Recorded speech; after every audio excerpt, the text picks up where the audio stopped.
મંગલાચરણ. ઓમ અજ્ઞાનતિમિરાંધસ્ય જ્ઞાનાંજનશલાકયા ચક્ષુરુન્મિલિતવ્યેન તસ્મૈ શ્રીગુરુવે નમઃ. ઓમ ચૈતન્યમનોભીષ્ટં સ્થાપિतं યેન ભૂતલે સ્વયં રૂપઃ કદા મહ્યં દદાતિ સ્વપદાતિકં. વંદે અહં શ્રીગુરોઃ શ્રીયુતકમलं શ્રીયુતગુરૂन् વૈષ્ણવાંશ્ચ શ્રીરૂપં સાગ્રજાतं સહગણ રઘુનાથિतं तं સજીવં સાદ્વૈतं સાવધૂतं પરિજનસહિतं કૃષ્ણ ચૈતન્ય દેવં શ્રી રાધા કૃષ્ણ પાદાન સહગણ લલિતા વિશાખા વિશ્વાંતવાંચ. હે કૃષ્ણ કરુણા સિંધુ દીનબંધુ જગતપતે ગોપેશ ગોપિકા કાંત રાધા કાંત નમોસ્તુતે. તપ્ત કાંચન ગૌરાંગી રાધે વૃંદાવનેશ્વરી વૃષભાનુસુતે દેવી પ્રણમામિ હરિપ્રિયે. વાંછાકલ્પતરુભ્યશ્ચ કૃપા સિંધુભ્ય એવ ચ પતિતાનાં પાવનેભ્યો વૈષ્ણવેભ્યો નમો નમઃ. શ્રી કૃષ્ણ ચૈતન્ય પ્રભુ નિત્યાનંદ શ્રી અદ્વૈત ગદાધર શ્રીવાસાદિ ગૌર ભક્તવૃંદ. હરે કૃષ્ણ કૃષ્ણ કૃષ્ણ હરે હરે હરે રામ રામ રામ હરે હરે. ઓમ નમો ભગવતે વાસુદેવાય હરે. ઓમ નમો ભગવતે વાસુદેવાય હરે. ઓમ નમો ભગવતે વાસુદેવાય હરે. જય શ્રી કૃષ્ણ. જય કૃષ્ણ. થેન્ક યુ માતાજી. જય શ્રી કૃષ્ણ. વિભૂતિ આપણે ભગવદ્ ગીતાના 3જા અધ્યાયના 27મા શ્લોકે આવી પહોંચ્યા છીએ અને આજનો જે શ્લોક છે એ બહુ જ ઇમ્પોર્ટન્ટ શ્લોક છે. તો આજનો શ્લોક લઈએ પહેલા કોઈને યાદ છે કે આપણે શું વાત કરી હતી 26મા શ્લોકે કાલે?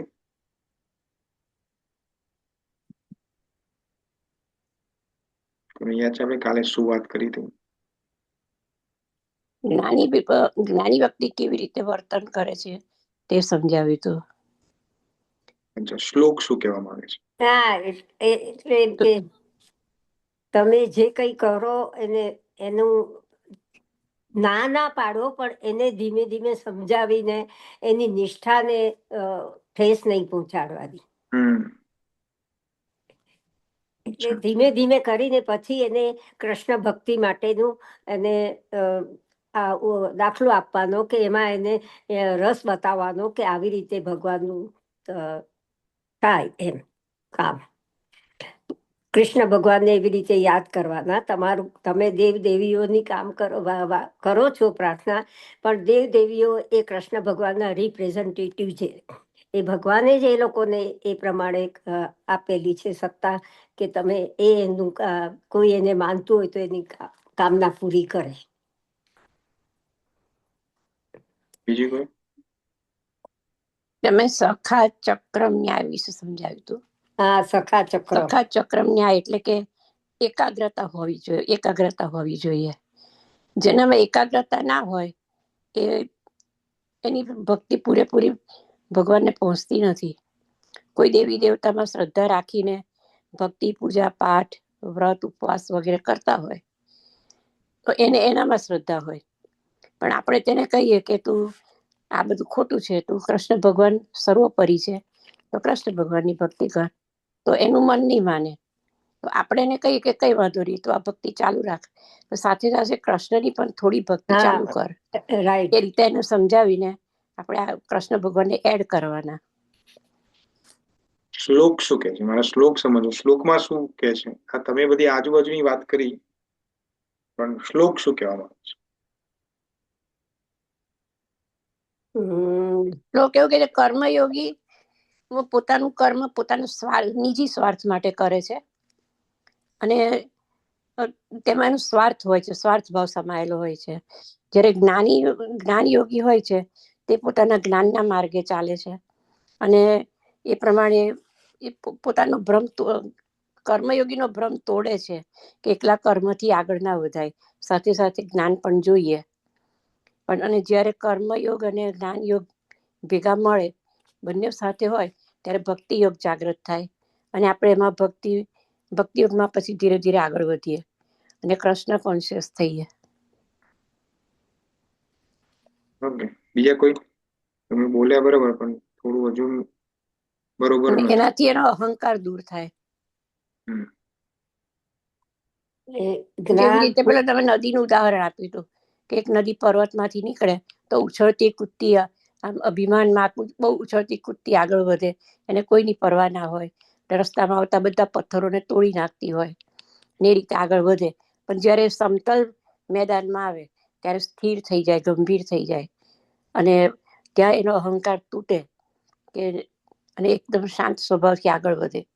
અને આગળ વધતા જ્યારે એ દરિયામાં મળે છે ત્યારે દરિયાનું પોતાનું બધું સર્વસ્વ ત્યાં અર્પણ કરી દે છે.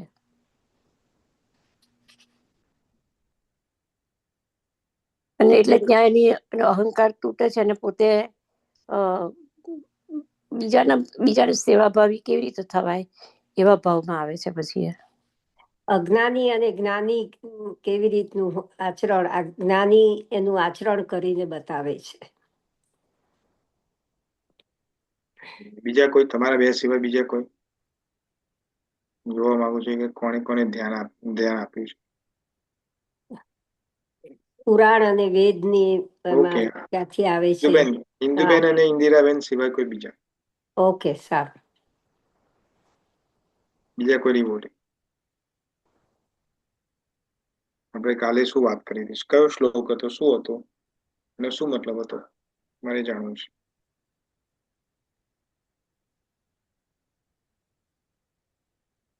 કોઈ નહીં? કાલે આપણે 25મા શ્લોકની વાત કરી. કયા શ્લોકની વાત કરી હતી કલ્પનાબેન? કયા શ્લોક? 26. હા, તો એમાં શું 26મા શ્લોક. મૂળ સારાંશ શું છે મને કહો. આપણે 5 મિનિટની કથા નહીં, મૂળ સારાંશ શું સમજ્યા તમે એમાંથી? એવું છે કે જે લોકો અજ્ઞાની છે એને ધારો કે કોઈ બીજા દેવી દેવતાની પૂજા કરતા હોય, એવું કઈ કરતા હોય તો જે જ્ઞાની પુરુષ છે, જે વ્યક્તિ છે, એને કૃષ્ણ પારાયણ કરવું હોય તો એનું એકદમ અપમાન કરીને એવું નહીં કે આ છોડીને તું આ કર.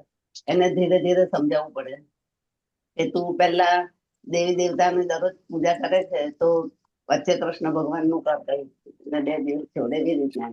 એટલે જ્ઞાની પુરુષ કોઈને નીચો નથી પાડતો એમ, અને બીજા માણસને શાંતિથી અનુસરવા પ્રયત્ન કરે છે તો કૃષ્ણ પારાયણ બને એમ. અને ધીમે ધીમે જે વ્યક્તિ અજ્ઞાની હોય છે એને પણ પોતાને ખ્યાલ આવે છે કે કૃષ્ણ ભગવાન નું નામ દેતા દેતા એ દેવી દેવતા કે જે કઈ નું આરાધ્ય કરતો હોય તો એ ઓછું કરવા માંડે છે અને કૃષ્ણ પારાયણ થવા પ્રયત્ન કરે છે. અને આપણે કર્મયોગી ની વાત કરી હતી કે કર્મયોગી ની વાત કરી હતી ને ક્રમિક માર્ગ ની વાત કરી હતી.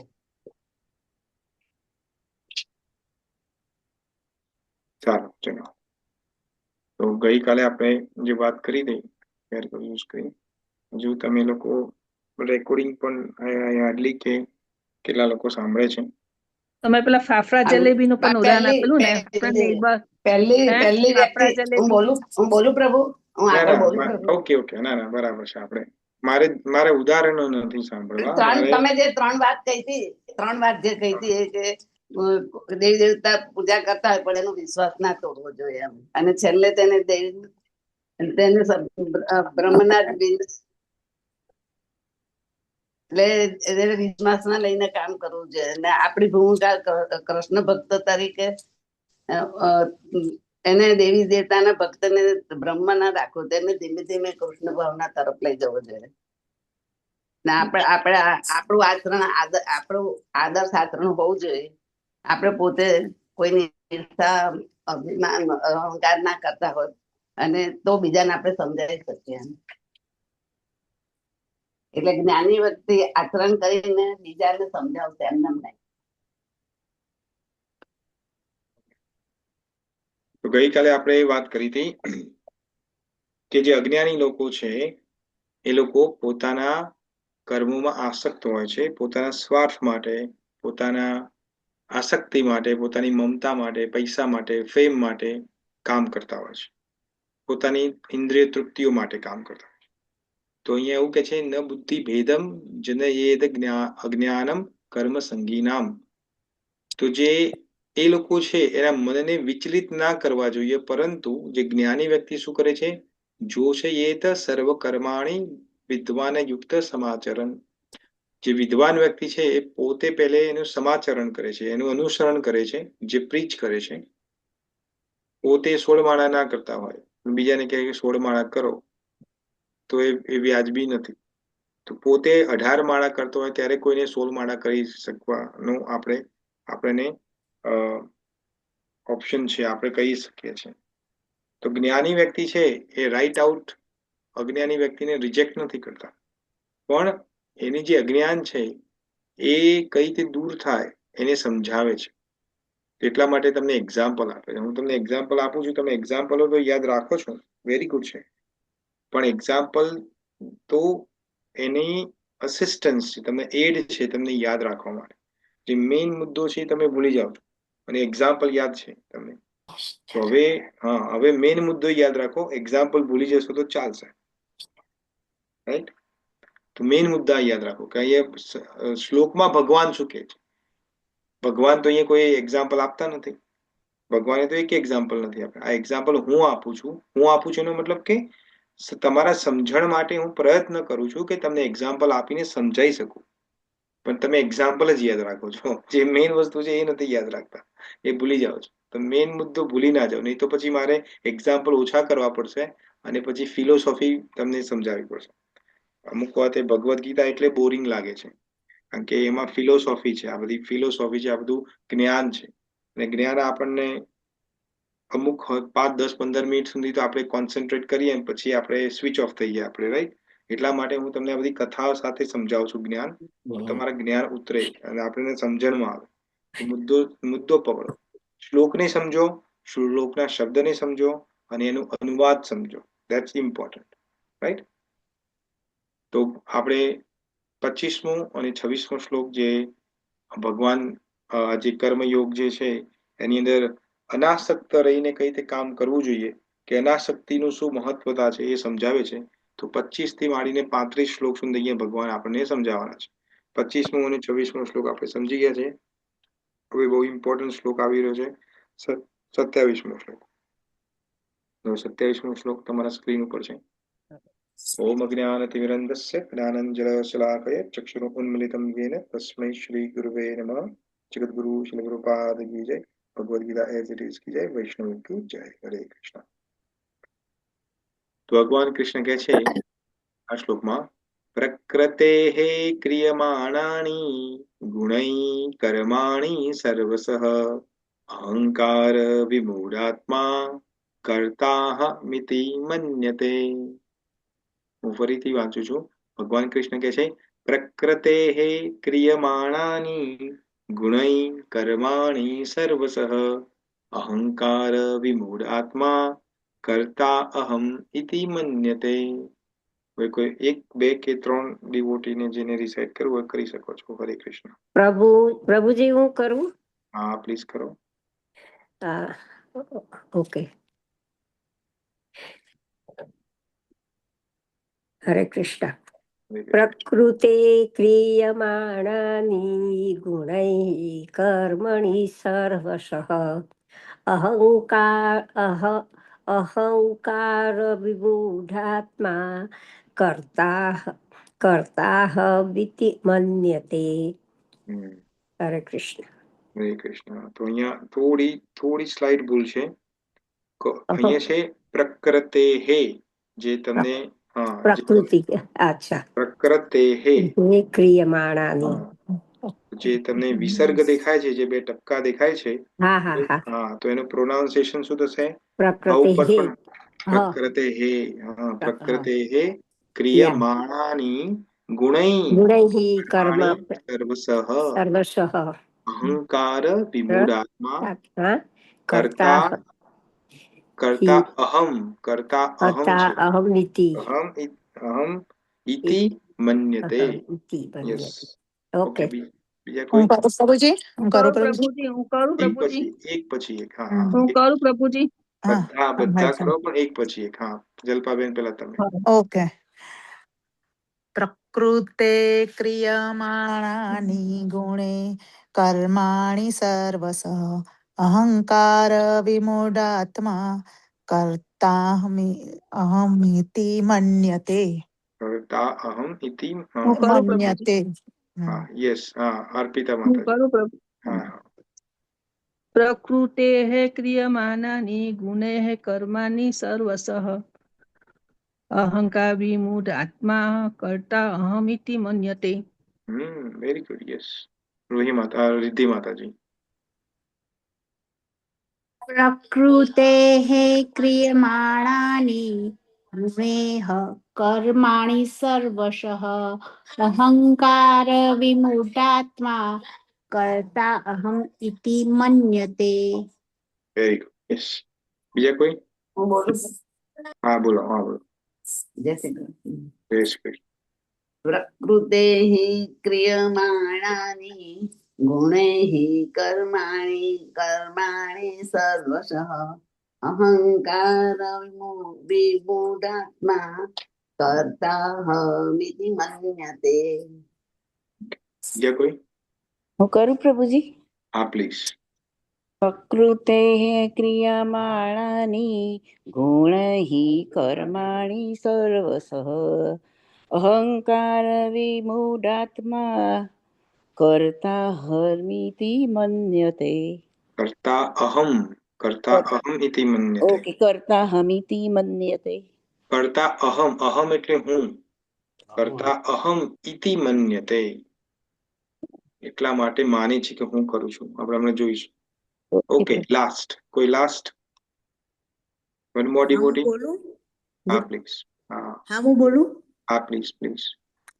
પ્રકૃતેઃ ક્રિયમાણાનિ ગુણે કર્મણિ સર્વશ અહંકારં વિમૂઢાત્મા કર્તાહમિતિ મન્યતે.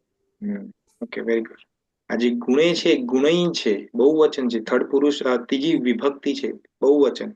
ગુણો દ્વારા, એક ગુણથી 3 ગુણ છે પ્રકૃતિના. સતો, રજને, તમો. એટલે છે ગુણઈ કર્માણી સર્વશઃ. Very good. ઓકે, હવે આપણે એનો અનુવાદ અને ભાવાર્થ જોઈશું, અને પછી આ શ્લોકને સમજીશું. બહુ ઇમ્પોર્ટન્ટ શ્લોક છે, તો એને આપણે જોઈએ. તો કોને અનુવાદ અને ભાવાર્થ વાંચવો છે? હું વાંચું પ્રભુજી. હા, વાંચો પ્લીઝ. અને બીજા બધા ડિવોટીને પ્રાર્થના છે કે તમારા માઇકને પ્લીઝ તમે મ્યુટ કરી દો. Thank you. હા, વાંચો માતાજી. અનુવાદ. જીવ મિથ્યા અહંકારના પ્રભાવથી મોહગ્રસ્ત થઈને પોતાની જાતને સમગ્ર કાર્યોનો કર્તા માની લે છે, પણ હકીકતમાં ભૌતિક પ્રકૃતિના 3 ગુણો દ્વારા તે થતા હોય છે. ભાવાર્થ. એક કૃષ્ણ ભાવના પરાયણ મનુષ્ય તથા બીજો ભોગ પરાયણ મનુષ્ય, એવા બંને સમાન સ્તરે અને સમાન પદે રહીને કાર્ય કરતા ભલે દેખાય, પરંતુ તેમની પોતપોતાની અવસ્થામાં હકીકતમાં આકાશ પાતાળ જેવું અંતર હોય છે. ભૌતિક ચેતનાવાળો મનુષ્ય મિથ્યા અહંકારને કારણે એમ માની લે છે કે પોતે જ બધી વસ્તુઓનો કર્તા છે. તે જાણતો નથી કે શરીર રૂપી યંત્ર ભૌતિક પ્રકૃતિ દ્વારા ઉત્પન્ન થયું છે અને પ્રકૃતિ પરમેશ્વરના નિરીક્ષણ હેઠળ કાર્ય કરે છે. ભોગવાળી મનુષ્યને જ્ઞાન હોતું નથી કે છેવટે તો તે કૃષ્ણના નિયંત્રણ હેઠળ જ હોય છે. મિથ્યા અહંકારના વશ થયેલો મનુષ્ય દરેક કાર્ય સ્વતંત્ર રીતે કરીને તેનું શ્રેય પોતે લેવાની ઈચ્છા ધરાવે છે, અને તેના અજ્ઞાનનું આ જ લક્ષણ છે. પૂર્ણ પુરુષોત્તમ પરમેશ્વરની આજ્ઞાનુસાર તેના આ સ્થૂળ તથા સૂક્ષ્મ શરીરની રચના પ્રકૃતિ દ્વારા થઈ છે, અને તેનું તેને ભાન નથી, અને તેથી તેના સર્વ શારીરિક અને માનસિક કાર્ય કૃષ્ણ ભક્તિમાં રહી કૃષ્ણ પ્રત્યર્થ કરવા જોઈએ, તે પણ તે જાણતો નથી. અજ્ઞાની મનુષ્ય ભૂલી જાય છે કે પૂર્ણ પુરુષોત્તમ પરમેશ્વર ઋષિકેશ તરીકે પ્રસિદ્ધ છે, અર્થાત તેઓ ભૌતિક શરીરની ઇન્દ્રિયોના સ્વામી છે. અજ્ઞાની મનુષ્ય ઇન્દ્રિય તૃપ્તિ અર્થે ઇન્દ્રિયોનો સદા દુરુપયોગ કરતો હોવાથી મિથ્યા અહંકાર વસ્તુતઃ મોહગ્રસ્ત રહે છે, જેને લીધે તે કૃષ્ણ સાથેના પોતાના સનાતન સંબંધને ભૂલી જાય છે. હરે કૃષ્ણ પ્રભુજી, દંડવત પ્રણામ. હરે કૃષ્ણ માતાજી, ધન્યવાદ તમારો. તો હવે આપણે એને પેલા શબ્દશઃ સમજીએ અને પછી એને ટોટાલિટીમાં સમજીએ. જો આ ત્રીજા ચેપ્ટરનો બહુ ઇમ્પોર્ટન્ટ શ્લોક છે, આ ભગવાને કહે છે, અને આ શ્લોક જો આપણે સમજી જઈએ તો આપણામાં જે અહંકાર રહેલો છે એને થોડું આપણે મોલ ડાઉન કરી શકીએ છીએ. એટલે બહુ શાંતિથી આ શ્લોકને સમજવાનો પ્રયત્ન કરજો. ભગવાન કહે છે પ્રકૃતેહે ક્રિયમાણાની. એનો શું મતલબ થાય? પ્રકૃતિ. પ્રકૃતિ એટલે શું? આપણે પ્રકૃતિ તમને સમજાવી છે બધાને પહેલા. તો પ્રકૃતિ એટલે શું? કોઈ કહેશે મને? કૃષ્ણ ભગવાનની શક્તિ છે. એ તો બરાબર છે, વેરી ગુડ. પણ પણ એના 3 ગુણો છે, રજોગુણ, તમોગુણ ને સતોગુણ. એ 3 ગુણો દ્વારા એ દરેક જીવ પાસે એના કર્મો કરાવે છે. બીજા કોઈ? પ્રકૃતિ એટલે શું?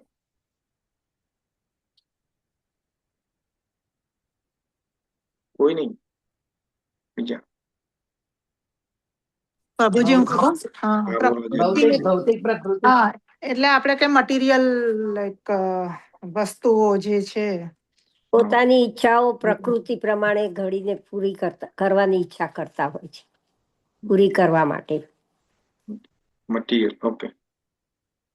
ઓકે. તો પ્રકૃતિ 14મું ચેપ્ટર, આખું ચેપ્ટર પ્રકૃતિ ઉપર છે. 3 મોડ્સ ઓફ મટીરિયલ નેચર.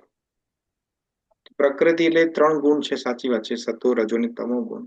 પણ પ્રકૃતિ એનાથી પણ વિશેષ છે. એ તો એનો ભાગ છે. આ 3 મોડ્સ ઓફ મટીરિયલ નેચર છે, એને એટલા માટે ભગવાને ગુણ કીધું છે. તો ગુણ તો છે જ, એ પ્રકૃતિ જ છે. જેમ કે આપણું શરીર છે, તો શરીર જે છે એમાં આંખ છે, કાન છે, નાક છે, બધું છે.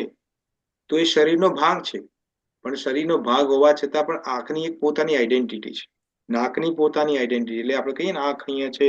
નાનો છોકરો હોય ઘરમાં, મુનિ જેવો નાનો છોકરો, એને પૂછીએ મુનિ ક્યાં છે આંખ, તો બતાવે અહીંયા આંખ છે.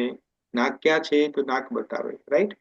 એને એવું કહીએ કે આંખ ક્યાં છે, તો એવું બતાવે આંખ અહીંયા છે, એવું બતાવે છે? ના. તો કહેવાનો મતલબ છે પ્રકૃતિ ખાલી 3 ગુણો એકલા નથી. 3 ગુણો પ્રકૃતિનો એક ભાગ છે. પ્રકૃતિ ઘણું બધું છે. તો અહીંયા આપણે શું સમજવાનું છે? પ્રકૃતિનો મતલબ છે કે જે આપણને આ બધું દેખાય છે, આ બધું સંસારમાં જેટલું દેખાય છે, જેટલું નથી દેખાતું, એ બધું પ્રકૃતિ છે, જેને આપણે માયા કીધું છે. આપણે માયા કહીએ છીએ ને, માયા. માયાનો મતલબ શું છે? મા એટલે નથી, યા એટલે આ જે નથી એ છે પ્રકૃતિ. આ થોડું કોમ્પ્લિકેટેડ છે, એનો સમજવું. માયાનો મતલબ શું થાય? આ જે નથી. આપણે બધાને એને સાચું માની ચૂક્યા છે. તો પ્રકૃતિ શું છે? જેમ ઇંગ્લિશમાં કહેવાય છે, વોટ ઇઝ અ નાઉન. ઇંગ્લિશમાં તમને પ્રશ્ન પૂછે, what is a noun? Noun કોને કહેવાય? તો નાઉનનું ડેફિનેશન શું છે? કે whatever we can see through this eye and whatever we can feel is noun. આપણે આંખોથી જે દેખાય છે અને એને દિલથી જે ફિલિંગ થાય છે, એ બધું નાઉન છે. સિમિલરલી જે આંખોથી દેખાય છે અને જે નથી પણ દેખાતું, એ બધું જ પ્રકૃતિ છે. તો અહીંયા ભગવાન શું કહે છે? પ્રકૃતેહે ક્રિયમાણાની. ક્રિયમાણાની એટલે શું છે? કરવું, એક્શન, ટુ ડુ. કોઈ એક્શન કરવું, એ કોણ કરે છે? પ્રકૃતેહે. એટલે આ માયા જે છે, આ કુદરત છે, ભૌતિક, જેને આપણે ઇંગ્લિશમાં કહીએ મટીરિયલ, જેને મટીરિયલ એક્ઝિસ્ટન્સ કહીએ છીએ, રાઈટ? એ એની જાતે કામ કરે છે, એક્ટિવેટ થાય છે. એ કઈ રીતે થાય છે? આપણે ટાઈમ હશે તો હું સમજાવીશ તમને. તો એ પોતે કામ કરે છે. અને શું કે છે? એ કોના? પણ એના ટૂલ્સ કોણ છે? ગુણઈ. ટૂલ્સ નો મતલબ છે એ કોના દ્વારા કામ કરે છે? તો 3 ગુણોના દ્વારા. પ્રકૃતિના 3 ગુણો છે, સતો, રજો ને તમો. જેમાં શરીર છે, તો શરીર ચાલે છે, પણ શરીરને ખાવાનું જોઈએ તો હાથ દ્વારા શરીર ખાવાનું ખાય છે. પણ એકલો હાથ દ્વારા ખાવાનું ખાય છે કે ના? હાથ તો એક ટૂલ છે, જેનાથી આપણે ખાવાનું પકડીએ છીએ. પછી એ મોંમાં જાય છે, મોં ચાવવાનું કામ કરે છે, પછી પેટમાં જાય છે, પેટમાં જઈને પછી એની જે પ્રોસેસ થાય છે, પછી એમાંથી એનર્જી ઉત્પન્ન થાય છે, જેને આપણા પૂરા શરીરને પ્રાપ્ત થાય છે. તો હાથે ખાધું એવું કહેવાય? હા અને ના બંને છે. હા કેમ? કારણ કે હાથનો ઉપયોગ થયો છે અહીંયા. ના કેમ? કારણ કે એકલા હાથે નથી ખાતો. આ થોડું કોમ્પ્લિકેટેડ છે, આઈ નો. હું તમને બહુ ઇઝીલી તમને સમજાવવાનો પ્રયત્ન કરું છું. હમણાં આપણે થોડા એક્ઝામ્પલ લઈશું, હોપ કે તમને સમજમાં આવશે. તો ભગવાન કૃષ્ણ શું કહે છે? પ્રકૃતે હે, એટલે જે મટીરિયલ વર્લ્ડ જે છે, જેને આપણે માયા કીધું છે, એ ક્રિયમાણાની પોતે જ કરતા છે. ગુણૈ કર્માણી સર્વશ, જેટલા પણ કર્મો થઈ રહ્યા, જેટલા તમામ પ્રકારની કર્મો પ્રવૃત્તિઓ થઈ રહી છે, સર્વશ આ બધી જ સંપૂર્ણપણે એ આ 3 ગુણોથી થઈ રહી છે, જે પ્રકૃતિ કરાવે છે. આપણે સમજીશું કહી દે. જેમ કે એક્ઝામ્પલ, તમે રેસ્ટોરન્ટમાં બધા જમવા ગયા છો? યા અહીંયા કોણ એવું છે જે રેસ્ટોરન્ટમાં જમવા કદી નથી ગયું એની લાઈફમાં, જિંદગીમાં કદી બહારનું ખાધું નથી? એવું છે કોઈ અહીંયા, કોઈ ડિવોટી? બધા જ રેસ્ટોરન્ટમાં જમવા તો ગયા છો તમે, રાઈટ? આપણે રેસ્ટોરન્ટમાં જમવા લગભગ બધા જ જતા હોય. રેસ્ટોરન્ટમાં જમવા જઈએ આપણે, તો આપણે રેસ્ટોરન્ટમાં જઈએ ને પછી પેલો જે કોઈ ડોર કીપર હોય દરવાજો ખોલીને આપણે જઈએ, પછી તમને બતાવે હાઉ મેની પીપલ, એટલે કે કેટલા લોકો છો, એટલે આપણે કે 2 4 5 જે પણ આપણે લઈને ગયા હોય ટોળું, પછી તમને એક ટેબલ અસાઇન કરવામાં આવે, ને ટેબલ ઉપર બેસો તમે, પછી તમને મેનુ લઈને આવે, પછી 5-10 મિનિટ તમે મેનુ રીડ કરો કે એમાં શું લખ્યું છે, શું શું ઓર્ડર કરવું છે. પછી એક વેટર આવે, એ ઓર્ડર લે તમારો, કે તમારો ઓર્ડર શું છે, ઓર્ડર લે, અને ઓર્ડર પછી મેનેજરને આપે. મેનેજર કે અચ્છા જાઓ અંદર આપી આવો, એટલે મેનેજર પછી અંદર જે શેફ હોય એને ઓર્ડર આપે. પછી શેફ એ તમારા ઓર્ડર પ્રમાણે જમવાનું બનાવે, અને જમવાનું બનાવે અને જમવાનું લાવે, અને પછી તમે જમવાનું ખાઓ, રાઈટ? હવે આ નોર્મલ છે, આ તમને બધાને ખબર છે કે રેસ્ટોરન્ટમાં આપણે કઈ રીતે જમીએ છીએ ને કઈ રીતે ખાઈએ છીએ, રાઈટ? હવે તમે ખાઈને એમ કહો કે જમવાનું તો મેં બનાવ્યું નથી, તો હું પૈસા નહીં ચૂકવું, તો શું થાય? ગુનો દાખલ થાય. ગુનો દાખલ થાય, બોલાબોલી થાય, ઝઘડો થાય, મેનેજર Yeah. તમને પોલીસ બોલાવે, જે કરાવતા હોય, right? Whatever the process. તો આજે ખાવાનું, આ તમને એક્ઝામ્પલ કેમ આપ્યું છે મેં? તો સમજાવવા માટે આપ્યું. શું સમજાવવા માટે આપ્યું છે? કે જે ભગવાન કૃષ્ણ હવે આગળના પદમાં કહે છે, પણ શું સમજાવવાનું છે અહીંયા? જો આ એક્ઝામ્પલ યાદ રાખજો, હું તમને આ એક્ઝામ્પલનું કનેક્શન આગળ બતાવીશ, હમણાં જ 1-2 મિનિટની અંદર જ સમજાવીશ. તો ભગવાન શું કહે છે અહીંયા? અહંકાર વિમૂઢ આત્મા. અહંકાર વિમૂઢ આત્મા, 3 શબ્દ છે. એક છે અહંકાર, એક છે વિમૂઢ, અને એક છે આત્મા. તો જે આત્મા જે છે એ કેવી છે? અહંકારથી ગ્રસ્ત થયેલી છે. એટલે મૂઢ એટલે શું? મૂર્ખ. અને વિમૂઢ એટલે વિશેષ મૂર્ખ. મૂર્ખથી પણ ગયેલો છે. વિશેષ મૂર્ખનો મતલબ શું છે? કોઈ વ્યક્તિ જે ઝાડ ઉપરની ડાળીએ બેસો હોય, એ ડાળીને કાપે, એને વિશેષ મૂર્ખ કહેવાય. એને મૂર્ખ ના કહેવાય, વિશેષ મૂર્ખ. તમે કુલાડી પડી હોય અને કુલાડી તમારા પગ ઉપર પડે, રાઈટ? અને તમે જઈને કુલાડી ઉપર પગ મારો, એમાં આ બંનેમાંથી વિશેષ મૂર્ખ કયો? ઉપર પગ મારે હા, એ પોતે જાતે જઈને કુલાડી પર પગ મારે, એને વિશેષ મૂર્ખ. તો અહીંયા ભગવાન કહે છે અહંકાર વિમૂઢ આત્મા. જે આત્મા છે એ મહામૂર્ખ બનીને પોતાને અહંકાર સમજે છે. અહંકાર શું છે આપણે એમને સમજીશું. અને શું કે છે? કર્તા અહમ ઇતિ મન્યતે, અને એ વિચારે છે, કર્તા જે કરનારો, એ ડુઅર, એ અહમ એટલે હું, ઇતિ એવું રીતે, મન્યતે માને છે. એટલે આનો મતલબ શું થાય ટોટાલિટીમાં જોવા જઈએ તો? કે પ્રકૃતિ બધું કરાવે છે પોતાના 3 ગુણોના દ્વારા, અને અહંકારથી જે આત્મા જે અહંકારથી વિમૂઢ, જે વિશેષ મૂર્ખ બની ગઈ છે આત્મા, એ પોતે એવું માને છે કે હું બધું કરું છું. હવે તમને એક્ઝામ્પલ રેસ્ટોરન્ટનું યાદ કરો, જ્યાં તમે ઓર્ડર આપ્યો તો, તમે જમ્યા, અને પછી મેનેજર કહે કે ભાઈ બિલ આપો, ત્યારે તમે કહો પૈસા નથી, કારણ કે પૈસા નથી નહીં, મેં તો ખાવાનું બનાવ્યું જ નથી, તો હું શું કામ પૈસા ચૂકવું? હવે આ એક્ઝામ્પલની અંદર આપણે શું સમજવાનું છે? આજે કસ્ટમર જે છે એ કોણ છે? આપણે છીએ. આપણે એટલે અહંકાર. જે આ શેફ છે, જે ખાવાનું બનાવે છે, એ કોણ છે? એ છે માયા, જેને પ્રકૃતિ કીધું છે. અને આ મેનેજર કોણ છે? મેનેજર છે ભગવાન છે. હવે આ કઈ રીતે છે આપણે સમજીએ. આપણે શું કર્યું? રેસ્ટોરન્ટમાં ગયા, મેન્યુ દેખ્યું, અને મેન્યુમાંથી જે ગમ્યું એ વેટરને ઓર્ડર આપ્યું, ને વેટરે જઈને ઓર્ડર કોને આપ્યો? મેનેજરને. મેનેજર શું કહે? હા બરોબર છે ઓર્ડર, જાઓ તમે જઈને શેફને આપ્યો. એટલે આપણે જે અહંકાર જે ઈચ્છાઓ કરે છે કે મારે આ જોઈએ છે, તો જે સુપર સોલ જે પરમાત્મા જે છે, જે આપણા હૃદયમાં વિરાજમાન છે આપણી આત્મા સાથે, એ સેન્શન કરે છે, એને સેન્શન કરે છે. એટલે એ જે લિસ્ટ દેખે છે ઈચ્છાઓનું, એમાંથી અમુક ઈચ્છાઓ પૂરી કરાવે છે અને અમુક ઈચ્છાઓને પેન્ડિંગ રાખે છે કે હવે આ ઈચ્છાઓ તમારે આવતા જન્મમાં કે આવતા કરોડો બીજા જન્મ જે હોય, જેમ કે કોઈને ધીરુભાઈ અંબાણી જેવા પૈસા જોતા હોય તો આ જન્મમાં ના મળે. એના માટે કેટલું બધું પુણ્ય કમાવવું પડે, પછી તમને પૈસા પ્રાપ્ત થાય. તો ભગવાન કે આટલું પુણ્ય કમાવા માટે તાને ભાઈ કોઈને 25 જન્મ લેવા પડે, કોઈને 50, કોઈને 500 પણ લેવા પડે, હું નોસ. તો ભગવાન કે હવે ઓર્ડર મને મળી ગયો છે, હવે આ રો મટીરિયલ બધું ભેગું કરવાનું છે. તો રો મટીરિયલ ભેગું કરવાનું કામ કોણ કરે છે? માયા. જે અંદર શેફ જે છે એ તમારું, તમે ઓર્ડર આપ્યો ને, હવે શેફ તમારો ઓર્ડર બનાવે છે. અને જે શેફ ઓર્ડર બનાવે છે ને પછી ઓર્ડર આવે છે ને તમે ખાવ છો, તો તમે ખાવ છો એ શું છે? કર્મ છે તમારું, તમે કર્મ કરો છો. આ સમજમાં આવે છે કે કોમ્પ્લિકેટેડ છે? Is it complicated? ફરીથી કહો. બાપા ઇન્દુબેન થોડું ધ્યાન રાખો, હા. ફરીથી કહું છું. પ્રભુજી એમાં મારે સેફનો ઘણું પ્રભુજી બધું સમજાવવાનું છે મારે. ના, એટલે થોડું ખબર પડી પણ એટલે હરે કૃષ્ણ પ્રભુજી. હરે કૃષ્ણ. હા, એમાં શેફનો રોલ તમે કયો કયો કે શેફ બનાવે એને કયો રોલ? એ શેફ એ માયા છે. માયા છે. Okay okay. એ બધું ઓર્ડર તમારું આ બધું ભેગું કોણ કરી આપે છે? આપણે ટેમ્પલ બનાવીએ છીએ, આપણે માનો કે આપણું ઘર બનાવીએ કે ટેમ્પલ બનાવીએ, તો એમાં બધામાં રો મટીરિયલ તો સેમ જ છે. માટી છે, પાણી છે, ઈંટ છે, પથ્થર છે, સિમેન્ટ છે, લાકડું છે, જે બીજું બધું જે આવતું હોય, પણ કોમન મટીરિયલ તો આ જ છે ને બધું.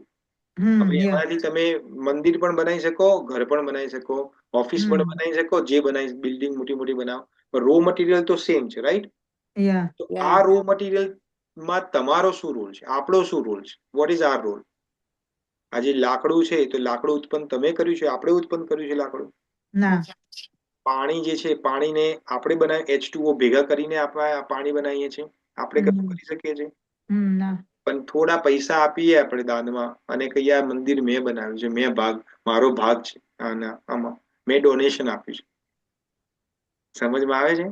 કર્તા હિ મિતિ મન્યતે. એટલે આપણે પોતાની જાતને કરતા સમજીએ. એકચ્યુઅલી આ બધું પ્રકૃતિ દ્વારા થઈ રહ્યું છે ને આપણે પોતાની જાતને કરતા સમજીએ છીએ.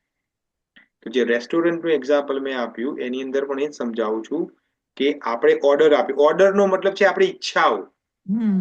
કારણ કે આપણે ઓર્ડર ક્યારે આપે છે? આપણે રેસ્ટોરન્ટમાં જઈએ ને ફાલુદા ખાવું હોય, મલાઈ ફાલુદા ખાવા હોય કે રોઝ ફાલુદા ખાવા હોય, તો ઈચ્છા થઈ ને તમને, ત્યારે જ ગયા ને તમે રેસ્ટોરન્ટમાં, અને ત્યારે જ એમને ઓર્ડર આપ્યો ને તમે.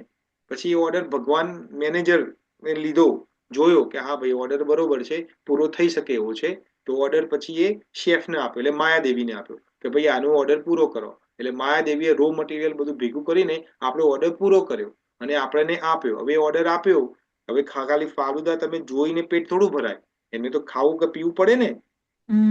પીવાનું જે કર્યું કર્મ, એ જે પીવાનું કર્મ કર્યું, એ જયારે કર્મ પીવાનું કરે છે ત્યારે શું માને છે કે આ ફાલુદા તો મારો છે, હું પી રહ્યો છું. પણ એ ફાલુદા તમારો થોડો છે, એ તો પ્રકૃતિ આપ્યો છે. ને પ્રકૃતિ કોના અધ્યક્ષતામાં કામ કરે છે? મેનેજરના. એ મેનેજર કોણ છે? ભગવાન છે. સમજમાં આવે છે? યસ? નો? અહીંયા કોઈને કન્ફ્યુઝન છે?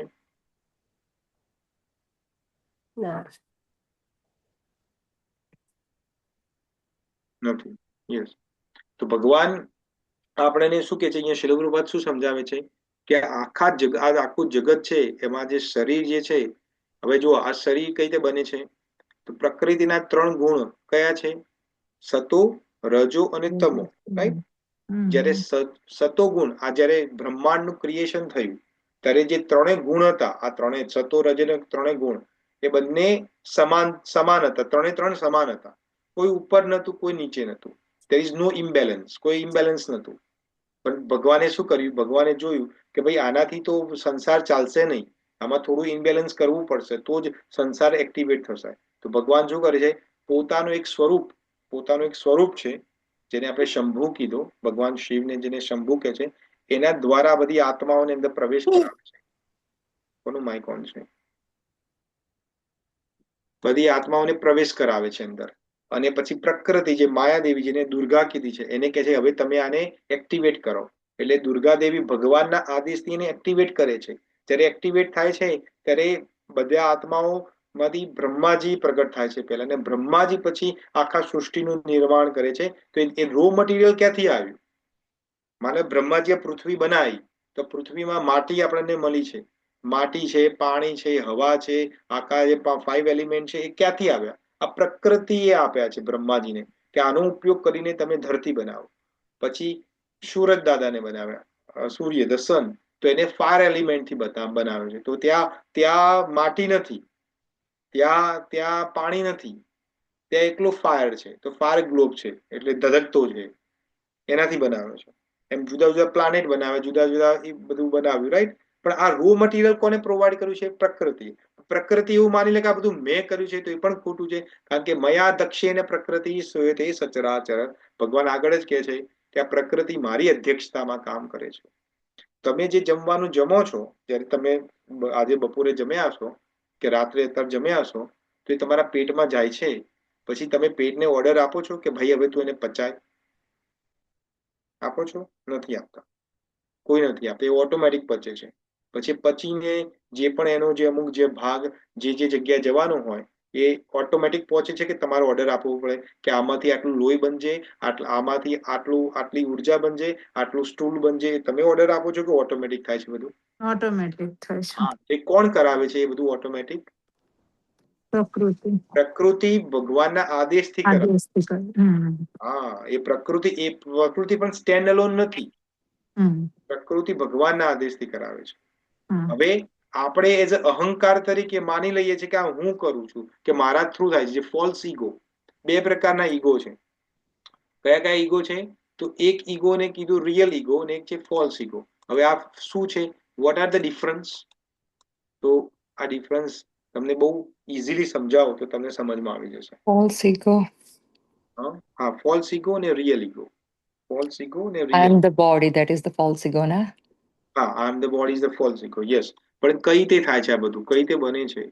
તો આપણે અત્યારના લગ્નની વાત નથી કરતા. આપણા આઈ થિંક આથી 15-20 વર્ષ પહેલાના કે એના પહેલાના પણ આપણે જમાનો તમે યાદ કરો તો એ ટાઈમમાં લગ્ન એક દિવસના નતા. અત્યારે 4-5 કલાકમાં લગ્નનું પિલ્લું ભરી જાય છે, રાઈટ?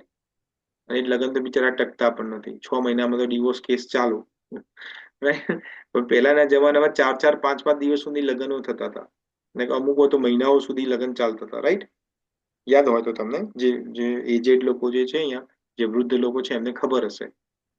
તો એ વખતે લગ્ન જ્યારે તમે જાન આવે ગામમાં જાન આવે, અને આથી 1960s, 70s, 80s ની વાત કરું છું, ટુ બી મોર પ્રિસાઇઝ, કે એના પહેલાની પણ. તો પેલા ગામમાં જાન આવે તો જે છોકરી પક્ષ વાળા હોય એ લોકો જાનનું કેટલું બધું ધ્યાન રાખતા હતા, રાઈટ? કે ભાઈ એને જાનના ક્યાં ઉતારવાની છે, કના ઘરમાં જશે, કે કોઈ મોટો હોલ હોય પછી ત્યાં ગોદડા લેતા આવે, ઠંડીનો સમય હોય તો ચાદર ઓઢવાનું પણ આપે, બધું આપે ને. આ બધું કરતા, એરેન્જમેન્ટ કરતા હતા, રાઈટ? હવે એ ટાઈમમાં પણ એવું હતું ને અત્યારે પણ એવું છે. આ જાનની અંદર 2, 4, 5 લોકો એવા હોય જેને બસ ડિમાન્ડો જ કરવી હોય. તો એ જાનમાંથી માનો કોઈ કાકો હોય, એ સ્ત્રી જે છોકરી પક્ષ છે, જે વેવાઈ હોય, જે પણ કરતા હરતા હોય, જે એને સંચાલન કરતા હોય, એના જોડે જાય અને કહે શું કે આ તમે આવી સુવિધાઓ આપી છે, શું થયું? કે જુઓ ને, આ જે તમે નાહવા માટે જે ડોલ આપી છે એ તો ગંધાતી છે. જે મગ આપ્યો છે ટબ, એ તો બૂઠો થયેલો છે. એમ કઈ બધા શું કે બધું પેલું શું કાઢે, ખામીઓ કાઢે, ખોટ કાઢે. અને છોકરી વાળા પક્ષ એટલે બિચારા એને તો ધ્યાન રાખવું પડે કે સોરી, અમે બદલી દઈએ છીએ. પછી કે પાણી નથી, ઇનફ પાણીનો બંદોબસ્ત નથી, તો 2 જણને દોડાવે, જાઓ તમે કુવામાંથી પાણી ભરતા આવો, ને એમ કરીને નાની નાની વસ્તુઓ કરે ને. આ તમે બધાને અનુભવ હશે જ આ બધો, રાઈટ?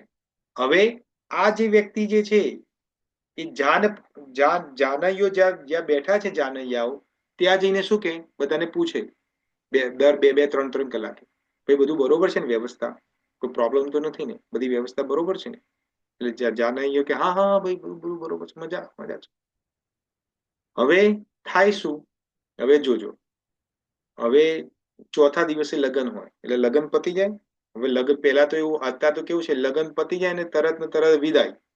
પહેલા તો એવું નતું, લગ્ન પતી જાય તો 1-2 દિવસ રાખતા હતા. લગ્ન પતી જાય પછી રાખે, બીજા પછી જયારે વેવાઈઓ બેસે ને, બધું લગ્ન પતી જાય એટલે પછી છેલ્લે બધા 2 વેવાઈઓ બેસે તો શું વાત કરે, જે બધા છોકરી પક્ષ વાળા વેવાઈ છે એ શું વાત કરે, એ કે અમારાથી જેટલું થયું એટલું તમારું કર્યું, અમારાથી કોઈ ભૂલ ચૂક હોય તો ક્ષમા કરજો. તો વેવાઈ જે છોકરા પક્ષ વાળા વેવાઈ હોય શું કે, ના ના ના, બધું પરફેક્ટ હતું, બધું આમ એકદમ તમે બહુ ધ્યાન રાખ્યું છે મારું. તો આ છોકરી પક્ષ વાળા જે વેવાઈ હોય ને કે પણ આમાં એક જ પ્રોબ્લેમ છે કે શું, કે પેલા ભાઈને તમે દેખો છો કે કોણ, કે પેલા, હા, કે એ ભાઈ દર 2-2 કલાકે 3-3 કલાકે આવીને અમને કે આ નથી, તે નથી, બહુ હેરાન કરે અમને. એટલે આ જે પરપક્ષના વેવાઈ છે એ કે કોણ, પેલા, કે હા, કે અમે તો ઓળખતા નથી, અમને લાગ્યું તો આ તો તમારા તરફથી છે, અમને 2-2 કલાક એને પૂછતા હતા કે બધું બરોબર છે, બરોબર છે, વ્યવસ્થા બરોબર છે, તો અમને લાગ્યું તમારા પક્ષથી છે. અને પેલા છોકરી વાળા જે પક્ષ છે કે અમને લાગ્યું તમારા પક્ષથી છે, કારણ કે આ તો બહુ ડિમાન્ડો કરતા હતા. તો એ જે બધું લાવતા હતા, ગાદલા ને ઓઢવાનું ને લોટો ને ડોલ ને બધું, જે એ બધું પોતાના ઘરમાં મૂકતો હતો પેલો ભાઈ. અને આ તો છોકરી પક્ષમાંથી હતો, ના છોકરા પક્ષમાંથી હતો. આ સમજમાં આવ્યું? સો far you understand this story? હવે આ સ્ટોરીમાં એક ટ્વિસ્ટ છે. શું ટ્વિસ્ટ છે? જુઓ, આ જે છોકરી પક્ષ છે એ પ્રકૃતિ છે, ને જે છોકરો પક્ષ છે એ ચેતના છે, જેને આપણે આત્મા કીધું. આપણે આત્મા કહીએ છીએ ને, વી આર ધ સોલ. તો આ જે અહંકાર, જે આ ત્રીજો વ્યક્તિ છે, અહંકાર છે, એ ના તો છોકરી પક્ષથી છે ના તો છોકરા પક્ષથી છે, પણ બંનેને એક્સપ્લોઇટ કરે છે, બંનેનો ફાયદો ઉઠાવે છે. તો આ અહંકાર શું કરે છે? અહંકાર આ છોકરી પક્ષ જોડે જાય છે, જે પ્રકૃતિ, એને શું કે છે કે જો હું આત્માથી આવ્યો છું, મારે આટલું જોઈએ છે, મારે સારું ખાવાનું જોઈએ, મારે સારું રહેવાનું જોઈએ, ઘર જોઈએ, મારે ટીવી જોવા જોઈએ, મારે આ જોઈએ, પેલું જોઈએ, બધું જોઈએ. આ બધું પ્રકૃતિને કહે છે. અને રિપ્રેઝન્ટેશન કોનું કરે છે? આ રિપ્રેઝન્ટેશન કોનું કરે છે? કે છે નહીં રિપ્રેઝેન્ટેટિવ, પણ કે છે શું પ્રકૃતિને? છોકરી પક્ષ વાળાને શું કે છે આ? કે હું આત્મા તરફથી પુરુષ પક્ષથી છું. અને પુરુષને શું કે છે? આ પુરુષ પક્ષ જોડે શું કરે છે કે જો મેં તારા માટે બધી જ બંદોબસ્ત કરી છે, એટલે પુરુષ પક્ષને જે વર પક્ષ છે આત્મા, એને સંલગ્ન કરે છે, એને જોડાવે છે કે તું હવે મજા કર. પણ એકચ્યુઅલી મજા કોણ કરે છે? ના તો પુરુષ પક્ષ કરે છે, ના તો સ્ત્રી પક્ષ. મજા કરે છે આ વચ્ચે વાળો અહંકાર, જે વચ્ચેનો અહંકાર છે. આ સમજમાં આવે છે સો far? Do you all understand? ના? Yeah, પ્રભુભાઈ. યસ? Yeah. હા, તો અહંકાર આ છે. અહંકાર નું જે કામ છે આ છે. હવે જો સતોગુણ જે છે એ શું કરે છે, શું ક્રિએટ કરે છે સતોગુણ? તો સતોગુણ છે એ આપણી જે અંદરની જે અંતસ્કરણ જે છે, મન, બુદ્ધિ, ચિત્ત, એ ઉત્પન્ન કરે છે. અને જે 5 જ્ઞાનેન્દ્રિયો છે એને ઉત્પન્ન કરવામાં સતોગુણનો પ્રભાવ છે. રજોગુણ શું ઉત્પન્ન કરે છે? આપણી કર્મેન્દ્રિયોને ઉત્પન્ન કરે છે. આપણી કર્મેન્દ્રિયો એટલે આ જેમ કે આંખ છે, નાક છે, કાન છે, મોં છે, આ બધું ઉત્પન્ન ક્યાંથી થાય? રજોગુણથી ઉત્પન્ન થાય છે. અને તમોગુણ શું ઉત્પન્ન કરે છે? તમોગુણ છે એ આપણું શરીર અને આ જેટલી ભૌતિક પ્રકૃતિ પદાર્થો છે આ બધી, એ તમોગુણથી ઉત્પન્ન થાય છે. આ 3 ગુણ છે, આ રીતે કામ કરે છે. અને હવે આમાં અહંકાર જે છે એ આ બધાને એક્સપ્લોઇટેશન કરે છે. અહંકાર એવું કે છે કે જો હું છું તો એને મજા કરવી છે, પણ રિપ્રેઝન્ટેશન આપવાનું કરે છે. એટલે જે કારણ કે અહંકાર પોતે કશું નથી કરી શકતો. તો અહંકાર જે પાવર જે છે, પાવર, અહંકારને કરવાનો પાવર એ આત્મા જોડથી લે છે અને પ્રકૃતિને આદેશ આપે છે. જેમ રેસ્ટોરન્ટનું એક્ઝામ્પલ યાદ આવ્યું તમને? કે પ્રકૃતિને આદેશ આપે કે ભાઈ મારા માટે ફાલુદા લઈને આવજે. અને મેનેજર જે છે ભગવાન સુપર સોલ, એ કે છે ભાઈ આનો ફાલુદાનો ઓર્ડર પૂરો કરો, એટલે પ્રકૃતિ એનો ઓર્ડર પૂરો કરાવે છે. તો આ અહંકાર જે છે એ પ્રોબ્લેમ છે. હવે જે જ્ઞાની વ્યક્તિ જે છે, જો કર્મયોગ, જ્ઞાનયોગ અને ભક્તિ યોગમાં શું ફરક છે? કર્મયોગી છે એ પોતાના સ્વાર્થ માટે, પોતાની ઇન્દ્રિય તૃપ્તિ માટે આ અહંકાર ખોટો ફાયદો ઉઠાવે છે. એટલે એ આજે માની લો કે કોઈને ડાયાબિટીસ થઈ હોય, ડાયાબિટીસ છે તો આ શરીરને ડાયાબિટીસ છે, રાઈટ? આત્માને તો ડાયાબિટીસ થાય નહીં, શરીરને આ ડાયાબિટીસ થાય ને, તો શરીર એવું કે ભાઈ મારે વધુ ગળ્યું ખાવું નથી, ના પાડે. ડોક્ટર કે ભાઈ હવે ગળ્યું નથી ખાવાનું, કારણ કે તમારું બોડી ઇન્સ્યુલિન પેદા નથી કરતું, ઇન્સ્યુલિન જનરેટ નથી કરતું. નહીં તો પેલું ઇન્જેક્શન લેવું પડે ઇન્સ્યુલિનનું, તમને ખબર હશે ડાયાબિટીસ વાળાને, રાઈટ? તો કે ઇન્સ્યુલિન નથી કરતું. પણ આજે આ અહંકાર વચ્ચે જે છે એ શું કે છે? ના, મારે ગુલાબ જામુન ખાવો છે, મજા એને કરવી છે.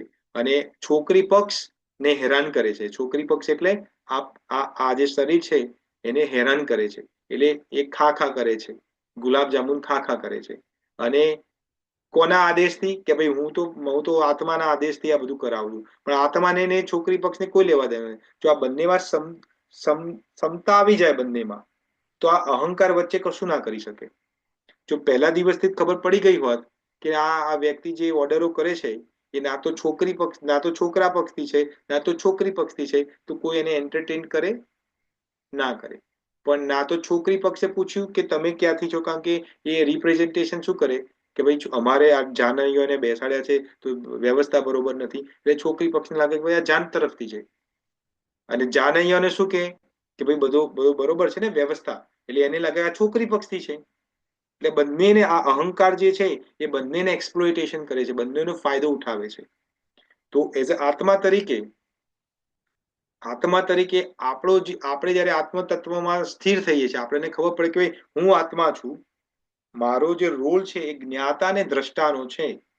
તો સામેવાળો વ્યક્તિ કશું કરે છે, માની લો કે સાસુ વહુ હોય અને સાસુ વહુમાં તો તકરાર થાય જ.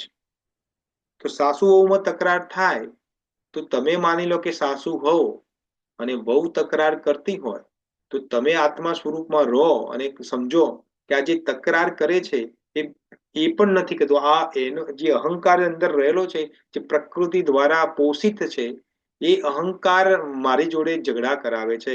પણ ઝઘડાનું મૂળ ના તો મારી વહુ છે, ના તો બીજો ત્રીજો કોઈ છે. ઝઘડાનું મૂળ કોણ છે? આ પ્રકૃતિ છે ને આ ખોટો અહંકાર છે. પ્રકૃતિ પણ નથી, એકચ્યુઅલી અહંકાર જ છે. તો તમે જયારે એ જે તત્વ, જયારે એ કોન્શિયસનેસમાં આવી જાઓ છો, ત્યારે એને કહેવાય જ્ઞાની, કે જ્ઞાનીની કોન્શિયસનેસ છે. જે કર્મયોગી નહીં, ખાલી કર્મી એટલે જે યોગ નથી. કર્મયોગમાં તો આસક્તિ નથી ને લોક કલ્યાણ માટે. કર્મયોગી નહીં, પણ જે કર્મી જે છે એ તો પોતાના સ્વાર્થ માટે કામ કરે. ત્યાં અહંકાર તમને બહુ હેરાન કરશે. એટલે આજકાલ બહુ જે બધી સમસ્યાઓ ઊભી થાય છે એ બધી અહંકાર ત્યાં કેમ ઊભી થાય છે? Because of this. કારણ કે બધા કર્મીઓ છે, પોતાની ઈચ્છાઓ પૂરી કરે છે. જ્ઞાની છે એ પોતાના જ્ઞાનમાં, આત્માના જ્ઞાનમાં સ્થિર રહે છે. અને ભક્ત હોય છે શું કરે છે? એ તો પોતાના અહંકારને સમર્પિત કરી દે છે ભગવાન કૃષ્ણને, કે ભાઈ હું પોતે જ કશું, હું તો તમારો સેવક છું, આઈ એમ જસ્ટ અ સર્વન્ટ.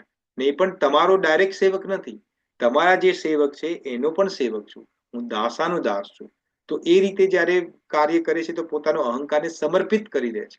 જ્યારે અહંકાર સમર્પિત થઈ જાય છે ત્યારે પ્રકૃતિ એનું કામ કરે છે, આત્મા એનું કામ કરે છે. આત્માનું કામ શું છે? જ્ઞાતા દ્રષ્ટાનું. જોવે છે અને જાણે છે કે હું આત્મા છું. અને પ્રકૃતિ તો નો નિયમ જ છે પરિવર્તન થવું. તો આમાં બંનેમાં સંતુલન છે. આ વચ્ચે વાળો ત્રીજો અહંકાર જે છે એ પ્રોબ્લેમેટિક છે.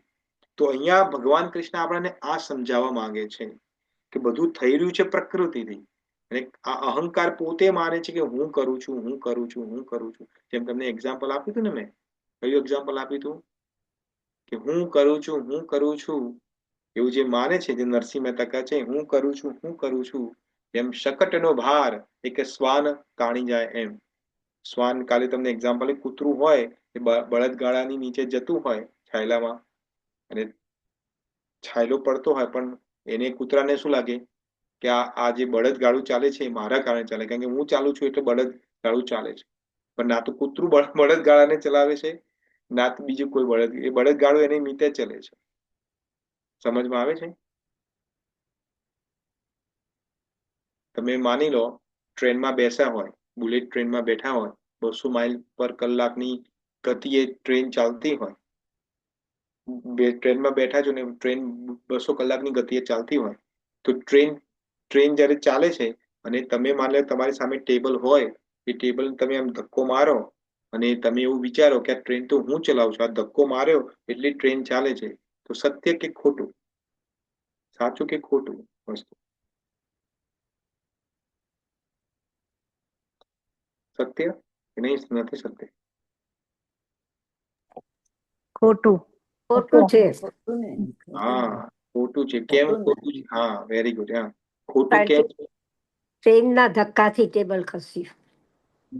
હા, તો ટ્રેન કોણ ચલાવે છે? આ ટ્રેન ચાલે છે કઈ રીતે ચાલે છે? એન્જિન થી ચાલે છે. હા, તો ટ્રેન ખાલી એકલું એન્જિન થી પણ નથી ચાલતું. ટ્રેનને ચલાવવા માટે એન્જિન પણ જોઈએ, ડ્રાઈવર. ડ્રાઈવર જોઈએ, ઇલેક્ટ્રિસિટી જોઈએ, બધું જ જોઈએ. આ બધું Right. થાય ત્યારે ટ્રેન એટલી ગતિએ દોડે છે. બરાબર. દોડે છે ને આપણને Yeah. શું લાગે છે? આપણને એટલે આપણે એને લાગે કે મેં ધક્કો માર્યો એટલે ટ્રેન ચાલી છે, એટલે આ મારાથી ટ્રેન ચાલે છે, પણ એનાથી થોડી ટ્રેન ચાલે છે. બરાબર છે. તો ના, અહંકાર, હા, તો અહંકાર એવું માને છે કે હા હું કરું છું ને સામે વાળો વ્યક્તિ કરે છે. આપણે કોઈ પ્રશંસા, તમે માની લો તમે રાતે ઊંઘમાં હોય, રાતે ઊંઘ્યા હોય, ભર ડીપ સ્લીપમાં 3 વાગે, સવારે 3 વાગે ડીપ સ્લીપમાં હોય એકદમ, અને કોઈ આવીને તમારી પ્રશંસા કરે, હા તમે કેટલા સુંદર છો, તમે કેટલા સારા છો, તમે કેટલા વિદ્વાન છો, તમને કેટલું બધું આવડે છે, તમારી સ્કિલ કેટલી બધી છે, તમને કશું લાગે, તમે તારે અહંકાર નથી ત્યાં, તો તમને આ બધું અનુભવ થાય છે? નથી થતું. ના થાય. અને જ્યારે તમે ભાનમાં આવો છો, ઉઠો છો ને તમને જ્યારે કે તમે તો કેટલા હોશિયાર છો, કેવું લાગે? હું તો પહેલાથી હોશિયાર છું. અભિમાન થાય. હા, તે અભિમાન એ જ અહંકાર છે. હા, હું આ બોડી છું, હું છું, આ હું કરી રહ્યો છું, હું બુદ્ધિમાન છું, મને બધું આવડે છે. આ જેમ કે અત્યારે આપણે ભગવદ્ ગીતાનો ક્લાસ કરી રહ્યા છે આપણે, રાઈટ? તો હું એવું માની લઉં, હું એટલે શ્યામ સુંદર દાસ એવું માની લઉં કે આ તો જ્ઞાન હું તમને બધાને આપું છું, તે મારો અહંકાર છે. પણ વિચાર કરો, આજથી 5200 વર્ષ પહેલા ભગવાન શ્રી કૃષ્ણએ અર્જુનને આ જ્ઞાન ના આપ્યું હોત તો હું તમને આ જ્ઞાન કઈ રીતે આપી શકવાનો હતો? બરાબર.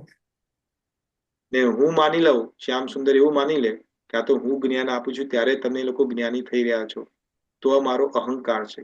અને એ જ અહંકાર કર્મને બંધન કરતા રૂપ છે. જો કર્મ પોતે બંધન રૂપ નથી, પણ અહંકાર જ્યારે માની લે છે કે હું કરું છું અને એકલા મારાથી બધું થાય છે, ત્યારે બંધન કરતા છે. આગળના ચેપ્ટરોમાં વાત કરશે ભગવાન કે 5 કારણ છે, કર્મ બંધનના 5 કારણ છે, એમાં એક કારણ અહંકાર છે, બીજા 4 કારણો પણ ભગવાન આપે છે, આગળના ચેપ્ટરોમાં છે. તો એકલો એવું માને કે મારાથી થાય છે, તો એ ખોટી વસ્તુ છે. આપણે બધા પિક્ચર જોવા ગયા છે હોલમાં, રાઈટ? હોલમાં, થિયેટરમાં પિક્ચર જોવા ગયા છીએ આપણે, જોયું છે પિક્ચર આપણે, રાઈટ? પિક્ચરમાં શું થાય? પડદો હોય, પડદા ઉપર પિક્ચર ચાલુ થાય એટલે હીરો હિરોઈન ને બધા જે પણ દ્રશ્યો તમને બધા દેખાતા હોય, રાઈટ? પણ એ જે હીરો હિરોઈન ના બધા જે દ્રશ્યો દેખાય છે, તો એ શું રિયલ છે? ના. હવે એ દ્રશ્યો કોણ દેખાડે છે? પ્રોજેક્ટર. Very good. ને પ્રોજેક્ટરને ચલાવવા માટે કોઈ છે? હા, તો જે પ્રોજેક્ટરને ચલાવનારો છે એ ભગવાન છે. જે પ્રોજેક્ટર છે એ માયા છે. અને માયા પડદા ઉપર તો આપણને ઇલ્યુઝન બતાવે છે, અને આપણે જે ઓડિયન્સ જે બેઠેલી છે હોલમાં અંધારામાં, એ આપણે માની લે ઓ આ હીરો તો હું જ છું, અને આપણને હીરોને જોઈને અમુક વખત એવા સીન આવે તો આપણને આંખમાં પાણી પણ આવે, અમુક એવા સીન આવે તો આપણે હસીયા પણ છીએ, રાઈટ? અમુક સીન આવે તો ગુસ્સે પણ થાય કે આવું કઈ રીતે કરી શકે, રાઈટ? બધું થાય ને? આ બધું આપણી લાઈફમાં આ રીતે જ ચાલે છે. ભગવાન દ્વારા માયા પ્રોજેક્ટર તરીકે બધું પડદા ઉપર બતાવે છે, ને એ પડદા પર જે આવે છે એને આપણે આપણી જાતને માની લે કે આ હું છું, આવું જ છું, આ હીરો તો આવો જ હોય, આ હું છું હીરો, આ વિલન છે તો આ છોકરીનો બાપ છે, આ મારી વાઈફનો બાપ છે વિલન છે, આ બધું આપણે માની લઈએ એક્ઝામ્પલ. પણ એ માને છે કોણ? એ અહંકાર માને છે. એઝ અ આત્મા તરીકે કોઈ ડિફરન્સ નથી પડતું, કારણ કે આત્માને ખબર છે કે હું તો જ્ઞાતા ને દ્રષ્ટા છું, મારે કોઈ લેવા દેવા નથી. અને પ્રકૃતિ છે એનું કાર્ય કરી રહી છે, એનું કાર્ય છે પ્રોજેક્ટ કરવું. સ્ક્રીન ઉપર પ્રોજેક્ટ કરવું એનું કાર્ય છે, તો એ કાર્ય પ્રોજેક્ટ કરી રહી છે, એ બતાવી રહી છે, પણ આપણે એમાં ઇન્વોલ્વ થઈ જઈએ છીએ. ત્યારે ઇન્વોલ્વ થાય એ કોણ ઇન્વોલ્વ થાય છે? એ અહંકાર. આ જેમ તમને કીધું વચોટીઓ, એ વચોટીઓ જયારે થાય ત્યારે બધા પ્રોબ્લેમ ઉભા થાય છે. સમજ પડી? યસ. જેમ જંગલ હોય, જંગલની અંદર જયારે હવા ચાલે, જંગલની અંદર હવા ચાલે તો બધા કેટલા બધા વૃક્ષો હોય. માની લો એમાંથી કોઈ સુકાયેલું પાંદડું એક વૃક્ષમાંથી પડતું હોય અને એ ટાઈમમાં હવા ચાલે એટલે પાંદડું તો કેવું આમ હલતું હલતું હલે ને, એમ નીચે આવે તો પાંદડામાં માન લો કોઈ અહંકાર આવી જાય ને પાંદડું કે જો હું કેટલો ગ્રેટ ડાન્સર છું, હું આ કેવો ડાન્સ, એ નીચેના પાંદડા જે પડેલા છે એના પર હશે, કેટલા મૂર્ખાઓ છે, આને કશું આવડતું નથી, મારા જેવો ડાન્સ આવડે જ નહીં કોઈને. તો આ પાંદડો મૂર્ખું છે કે નથી મૂર્ખું? મૂર્ખો રે, વિશેષ મૂર્ખ નથી. કારણ કે એ ડાન્સ કઈ રીતે કરી રહ્યો છે? એ પવન આવે એટલે, જયારે પવન ના ચાલે તો ડાન્સ કરીએ કે રહ્યો? ના કરે. તે પવનના કારણે ડાન્સ કરે છે અને પોતે માની લે છે કે હું ડાન્સ કરું છું. એમ આપણે બધા માની લઈએ કે આ મારા દ્વારા થઈ રહ્યું છે, હું છું, પણ એકચ્યુઅલી આ બધું પ્રકૃતિ કરાઈ રહી છે. એટલા માટે ભગવાન 11મા ચેપ્ટરમાં 33મા શ્લોકમાં ભગવાન કૃષ્ણ અર્જુનને કહે છે, નિમિત્ત માત્રમ ભવમ સવ્ય સાચી. તું નિમિત્ત બન, આ યુદ્ધ તારે કરવાનું છે પણ તું એક ઇન્સ્ટ્રુમેન્ટ છે, બસ, ધેટ્સ ઇટ, બીજું કશું જ નથી. તને એવું લાગે છે કે હું આ લોકોને મારું છું, પણ અર્જુન આ લોકોને ક્યારના મેં લોકોને મારી નાખે. ખાલી મેં દ્રષ્ટિપાત કર્યો છે ને, આ લોકોના બધાના આયુ ખતમ થઈ ગયા છે. હવે આ ખાલી એક શરીરના ખોખા તરીકે બધા ઉભા છે ને તું યુદ્ધ નહીં કરે તો પણ હું આ લોકો મરવાના છે. તો તું એક ઇન્સ્ટ્રુમેન્ટ તરીકે તારું કાર્ય કર. તો આમાંથી આપણને શું શીખ મળે છે? કે આપણે એક ઇન્સ્ટ્રુમેન્ટ તરીકે આપણે આપણી ફરજ નિભાવવાની છે, નહીં કે હું કરી રહ્યો છું. અમુક વખતે પતિ પત્નીના લાઈફની અંદર શું હોય, જ્યારે બંને પૈસા કમાવતા હોય તો શું થાય કે આ મારા હું કમાવું છું ને મારા પૈસાથી ઘર ચાલે છે, અને પછી ઝઘડા ત્યાંથી ઉભા થાય. એક જણ ઓફકોર્સ એક જણ વધુ કમાતું હોય, એક ઓછું કમાતું હોય, આ તો બંને એક સરખા કમાતો હોય તો પોસિબલ નથી. તો પ્રભુપાદ શું સમજાવે છે કે જે પૈસા મળે છે, જે સફળતા મળે છે, આ બધું તો તમને એવું લાગે કે તમે મહેનત કરો છો એટલે પ્રાપ્ત થાય છે. ના, આ પ્રકૃતિના નિયમથી અને ભગવાનની ઈચ્છાથી થાય છે. તમે તો એક માધ્યમ છો. અમુક વખતે પૈસા વધુ આવી જાય આપણા તો આપણને કેવો અહંકાર આવી જાય આપણા, હવે મારા જોડે આટલા, આપણે તો 2 ફૂટ ઉપર ચાલીએ છીએ. લોકોને આપણે જે માની લો કે તમે પેલા સાયકલ ચલાવતા હતા આજથી 10-15 વર્ષ પહેલા, પછી એમાંથી સ્કૂટર લીધું, સ્કૂટરમાંથી ધીમે ધીમે મારુતિ 800 ગાડી લીધી, ને હવે ભગવાને તમને પૈસા આપ્યા છે તો હોન્ડા સિટી કે આપણા અમેરિકામાં કે ટેસ્લા લીધી છે. તો ભાઈ ટેસ્લા લીધી હોય, તમે ટેસ્લા ચલાવતા હોય ને પેલો સાયકલ વાળો બાજુમાંથી જતો હોય તો આપણે હસીએ એના પર, સાયકલ વાળો. તમે ત્યાંથી જ આવ્યા છો, તમે સાયકલ વાળા જ હતા પેલા.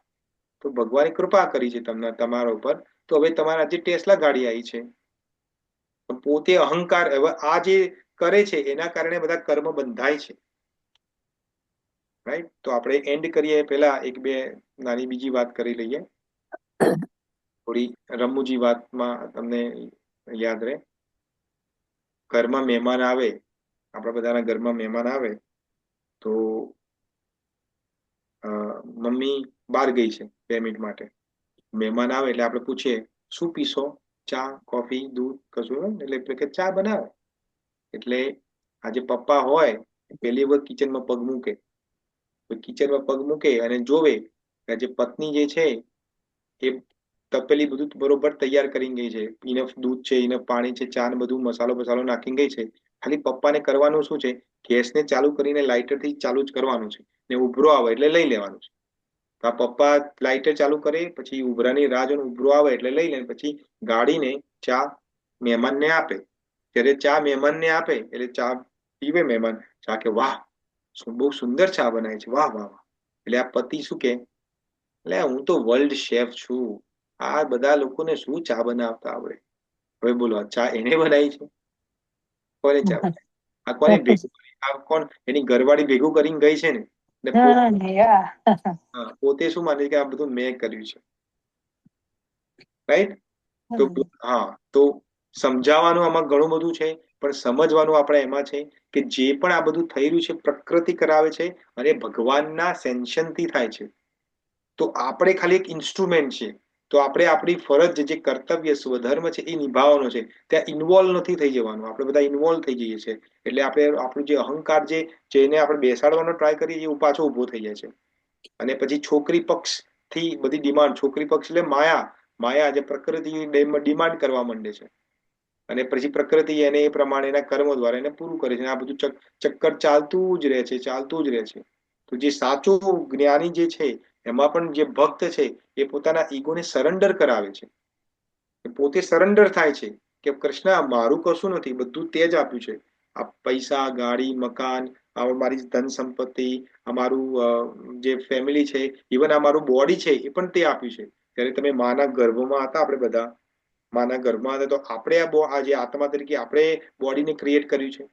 અમુક વખતે અમે જયારે પ્રચારમાં જઈએ તો અમને કે તમે ઇસ્કોન વાળા તો બહુ નિષ્ઠુર છો. તમે કે કેમ ભાઈ, શું થયું?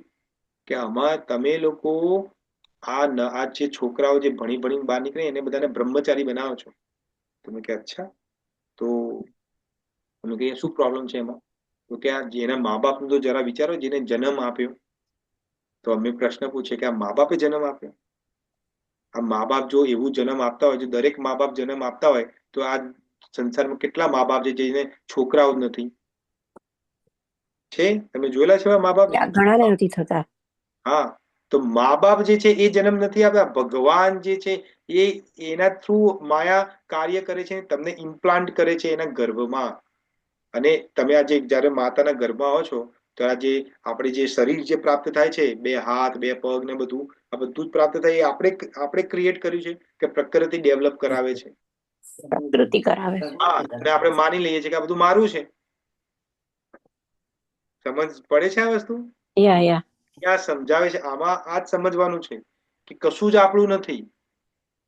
અને જેમ આપણને ખબર છે કે મણીબેન જેમ જતા રહ્યા એમ આપણે પણ એક દિવસ જવાનું છે, પણ તો પણ આપણે એને હોલ્ડ ઓન કરી રાખીએ છીએ. આપણા ત્યાં કોઈ ડોનેશન માંગવા આવે ને તો કે પ્રભુજી પૈસા નથી, પણ પિક્ચર જોવાનું કહીએ તો કેવા પૈસા નીકળે છે? હા, 5,000 ની ટિકિટો તો એમને એમ. પિક્ચર જોવા જાય તો 2-3 હજારનો ઇન્ડિયામાં તો ખર્ચો એમને એમ, આ તો મિનિમમ છે. 2-3 હજારનો ખર્ચો તો કશું જ ના કહેવાય, રાઈટ? રેસ્ટોરન્ટમાં જાય તો 10-10, 15-15 હજારના બિલ તો હવે નોર્મલ છે. પણ એ 10,000 નું બી 10,000 કોઈના ગરીબને અન્ન ક્ષેત્રમાં આપીને કોઈને જમાડવું હોય એ નથી કરી શકતા આપણે. આપણે શું લાગે આ પૈસા તો બધું મારી મહેનતથી મેં ઉત્પન્ન કર્યા છે. એટલે આ ભગવાન ક્યારે ઉપર સ્વિચ બંધ કરી દે છે ખબર નહીં પડે. આ ઇલેક્ટ્રિસિટી આવે છે આપણે બધાના ઘરમાં, તો આ પંખો તમારા ઘરમાં ચાલે છે, આ પંખો ચાલે છે તો ચલાવનારો કોણ છે? તમે સ્વિચ પાડો ત્યારે ચાલે કે પંખો પોતે ચાલવા માંડે છે ઓટોમેટિક? એને મન થાય કે મારે હવે ચાલવું છે તો હું ચાલુ, અને એ બંધ થાય તો બંધ થાય, એવું છે? તમે સ્વિચ પાડવી પડે. હા, તો તમે સ્વિચ પાડવાનો મતલબ શું છે? આ ભગવાન જયારે સ્વિચ ઓફ ને ઓન કરી દેશે ને ખબર પણ નહીં પડે. તો જેટલો પણ ટાઈમ આપણા જોડે છે, જેટલી પણ સંપત્તિ કે જે પણ હોય, પૈસા એકલા નથી. આપણા જોડે જ્ઞાન હોય તો જ્ઞાન, પૈસા હોય તો પૈસા, બીજું ત્રીજું જે પણ છે એ લોક કલ્યાણમાં ભગવાનની સેવામાં લગાડીએ, એ જ આપણો ઉદ્દેશ છે. કારણ કે એ યાદ રાખો કે આ બધું પ્રકૃતિથી આપ્યું છે. જો આ બોડી આપણે સાથે લઈને નતા આવ્યા તો આ પૈસા ને બધું તો બોડી જોડે અટેચ છે.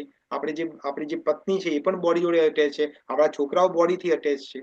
બોડીમાંથી જયારે આત્મા જતો રહે છે ત્યારે બધા બાળવા દોડે છે ને ફટાફટ કે ભાઈ બાળો નીકાળો અને ઘરમાંથી બહાર. તો એટલા માટે ભગવાન કૃષ્ણ આ શ્લોકમાં આ સમજાવે છે પ્રકૃતે ક્રિયમાણાની ગુણહિ કર્માણી સર્વસઃ. આ ગુણો દ્વારા પ્રકૃતિ બધું કાર્ય કરે છે. અને અહંકાર વિમૂઢ આત્મા, જે આત્મા જે છે, જે વિશેષ મૂર્ખ છે, એ પોતાના અહંકાર દ્વારા એવું માને છે કરતા અહમ ઇતિ મન્યતે, કે હું જ કરું છું બધું, એવું માને છે. અને કર્મ એના દ્વારા ડેવલપ થાય છે અને કર્મના ચક્કરો ફરીથી ચાલુ રહે છે. તો આ રીતે હું મારી વાણીને વિરામ આપું છું. હવે તમારે કોઈને કોઈ ક્વેશ્ચન હોય તો કરી શકો છો. હરે કૃષ્ણ. છે કોઈને કોઈ ક્વેશ્ચન? કૃષ્ણ પ્રભુજી. હરે કૃષ્ણ. અહીંયા મારી બુકમાં એવું લખ્યું છે કે અહંકારથી ગાડો થયેલો માણસ કૃષ્ણ સાથે પોતાનો સનાતન ધર્મ ભૂલી જાય છે. હા, તો શું તમારો શું ક્વેશ્ચન છે? એટલે કઈ રીતે? કઈ રીતે? બહુ સિમ્પલ છે આ તો સમજવું. જે માણસ હતો જે બંને પક્ષમાંથી લે છે, તો ના તો એ વર પક્ષમાંથી છે, ના તો સ્ત્રી પક્ષમાંથી છે. પણ જયારે રિપ્રેઝન્ટેશન કરે છે પોતાનું, ત્યારે શું કરે છે?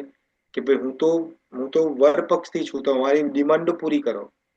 તો જે આ અહંકાર જે છે એ રિપ્રેઝેન્ટ કોને કરે છે કે ભાઈ હું તો આત્માના કહેવાથી આ બધું કરું છું, મને આત્માના દ્વારા મને, કારણ કે અહંકાર પણ પોતે, જેમ કે તમને એક બહુ પહેલા એક્ઝામ્પલ આપ્યું હતું, સોનું હોય, સોનું અને પિત્તળ એ તમે ભેગું કરો તો એમાંથી ત્રીજી વસ્તુ બને, બગસરું. તમે બગસરું તમે ઇન્ડિયામાં છે યા બગસરુંમાં ના તો 100% સોનું છે, ના તો 100% પિત્તળ છે, એ બંનેનું મિક્સચર છે. તો આ અહંકાર જે છે એ બંનેનું મિક્સચર છે. એ પ્રકૃતિથી પણ બનેલો છે અને આત્માનો ગુણધર્મ નથી, પણ આત્માની જે એક એનર્જી જે છે, આત્માની એક એનર્જી છે, કારણ કે એના દ્વારા સંચાલિત થાય છે, ચાર્જ થાય છે. એ આત્માની એનર્જીથી ચાર્જ થાય છે. એટલે પોતે એવું માને છે કે હું જ આત્મા છું, પણ પોતે આત્મા નથી, પોતે માને છે આત્મા.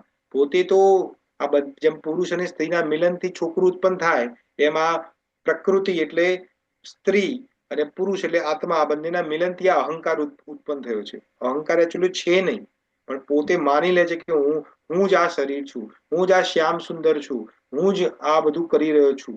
પણ એકચ્યુઅલી આ જે રિયલ આત્મા છે એ કે ભાઈ મારું તો કોઈ લેવા દેવા જ નથી, આ તો તું અહંકાર તરીકે માને છે, હું કશું નથી કરતો. ને પ્રકૃતિ કે આ બધું તો હું કરું છું, તું કેમ માની લે છે તું કરે છે? જેમ ચાનું એક્ઝામ્પલ આપ્યું ને, મમ્મી ચાનું બધું એક્ઝામ્પલ બધું સેટ કરીને જાય, પણ આ જે અહંકાર પોતે ગેસ ચાલુ કરીને શું માને કે આ ચા મેં બનાવી, એ રીતે છે. તો એનો મતલબ એ છે, આ સમજવાનું એ છે કે એટલા માટે આપણે આપણો સોર્સ ખબર હોવો જોઈએ. આપણો સોર્સ શું છે? એઝ આત્મા તરીકે આપણો સોર્સ છે કૃષ્ણ. કારણ કે ભગવાન કૃષ્ણ કહે છે મમે વાંસા જીવ લોકે જીવ ભૂત સનાતન. આપણે ભગવાન કૃષ્ણમાંથી ઉત્પન્ન થયા છે, તો આપણો સોર્સ ના ભૂલવો જોઈએ. જો સોર્સ તમે યાદ રાખશો તો તમે તમારો આ અહંકાર ઓલવેઝ મોલ ડાઉન હશે. એટલા માટે જ્યારે પણ તમે ઇસ્કોનમાં કે આજે આપણે ગૌડીય સંપ્રદાયમાં જોઈન થાવ તો પહેલા તમારા અહંકાર ઉપર કામ કરવામાં આવે છે. એટલા માટે તમે બધાને પ્રભુજી પ્રભુજી કહો છો. અમે બધા પ્રભુ કહીએ. પ્રભુનો મતલબ તમે મારા માસ્ટર છો. પ્રભુનો મતલબ યુ આર માય માસ્ટર. હા, તો પ્રભુજી એટલા માટે છે કે યુ આર માય માસ્ટર, હું તમારો દાસ છું, હું તમારી શું સેવા કરી શકું, એટલે અમે પ્રભુજી કહીએ છીએ. સમજ્યા ભાઈ? અહંકારને મોલ ડાઉન કરવાનો, કારણ કે એ રિયલ નથી, એ ફેક છે. ઓકે, થેન્ક યુ પ્રભુજી. એની અધર ક્વેશ્ચન?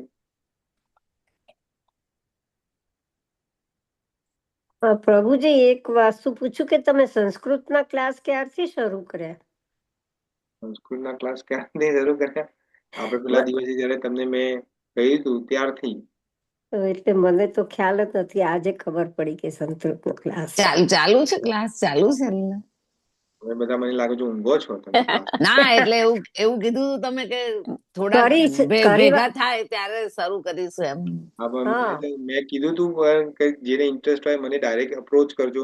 કોઈને જે અમુક જે લોકો જે છે એને મને અપ્રોચ કર્યો છે, એમને મેં એડ કર્યા છે. જેને અપ્રોચ નથી કર્યો એમને મેં એડ નથી કર્યા. એ કયો ટાઈમ હોય છે ક્લાસનો? એ ડિપેન્ડ છે. નોર્મલી તો 5 વાગે છે સાંજે. અહીંયાના અમારા 5 વાગે સાંજે. અડધો કલાક એટલે? ના, કલાક જેવું, ઓલમોસ્ટ 1 hour છે. એટલે એકાદ દિવસ કેટલા દિવસ હોય છે? અત્યારે તો અમે જે શરૂઆત કરી છે, જે ફર્સ્ટ ક્લાસ થયો છે અમારો. હવે અમારે કાલે તો એકાદશી છે, કાલે આપણે ક્લાસ નથી, પણ શુક્રવારે છે ક્લાસ 5 વાગે સાંજે. સંસ્કૃતનો ક્લાસ. એટલે દરરોજ હોય છે કે અઠવાડિયામાં અમુક દિવસ? અઠવાડિયામાં 1-2 દિવસ પ્રયત્ન કરીએ છીએ. હજુ તો શરૂઆત જ છે. હજુ તો મીન્સ એક જ દિવસ થયો છે, જસ્ટ 1 day થયો છે. બીજો દિવસ આ શુક્રવારે થશે. આ શુક્રવારે બીજો દિવસ થશે. મેં રેકોર્ડિંગ સાંભળ્યું હતું સંસ્કૃતનું. તમે ક્યાં સાંભળ્યું? તમને કોઈને મોકલ્યું રેકોર્ડિંગ? મારા ફોનમાં. કેવી રીતના આવ્યું? ખબર નહીં કેવી રીતના, પણ મેં સાંભળ્યું. તમને એકલાને બધાને મળ્યું? પ્રભુજી, તમે આ ગીતાનું મોકલ્યું હતું ને યસ્ટરડે નું સેશન, એમાં મોકલ્યું હતું તમે સંસ્કૃત અને બંને. અચ્છા, એમાં કોપી થઈ ગયું. એમાં મેં સાંભળ્યું હતું આખું.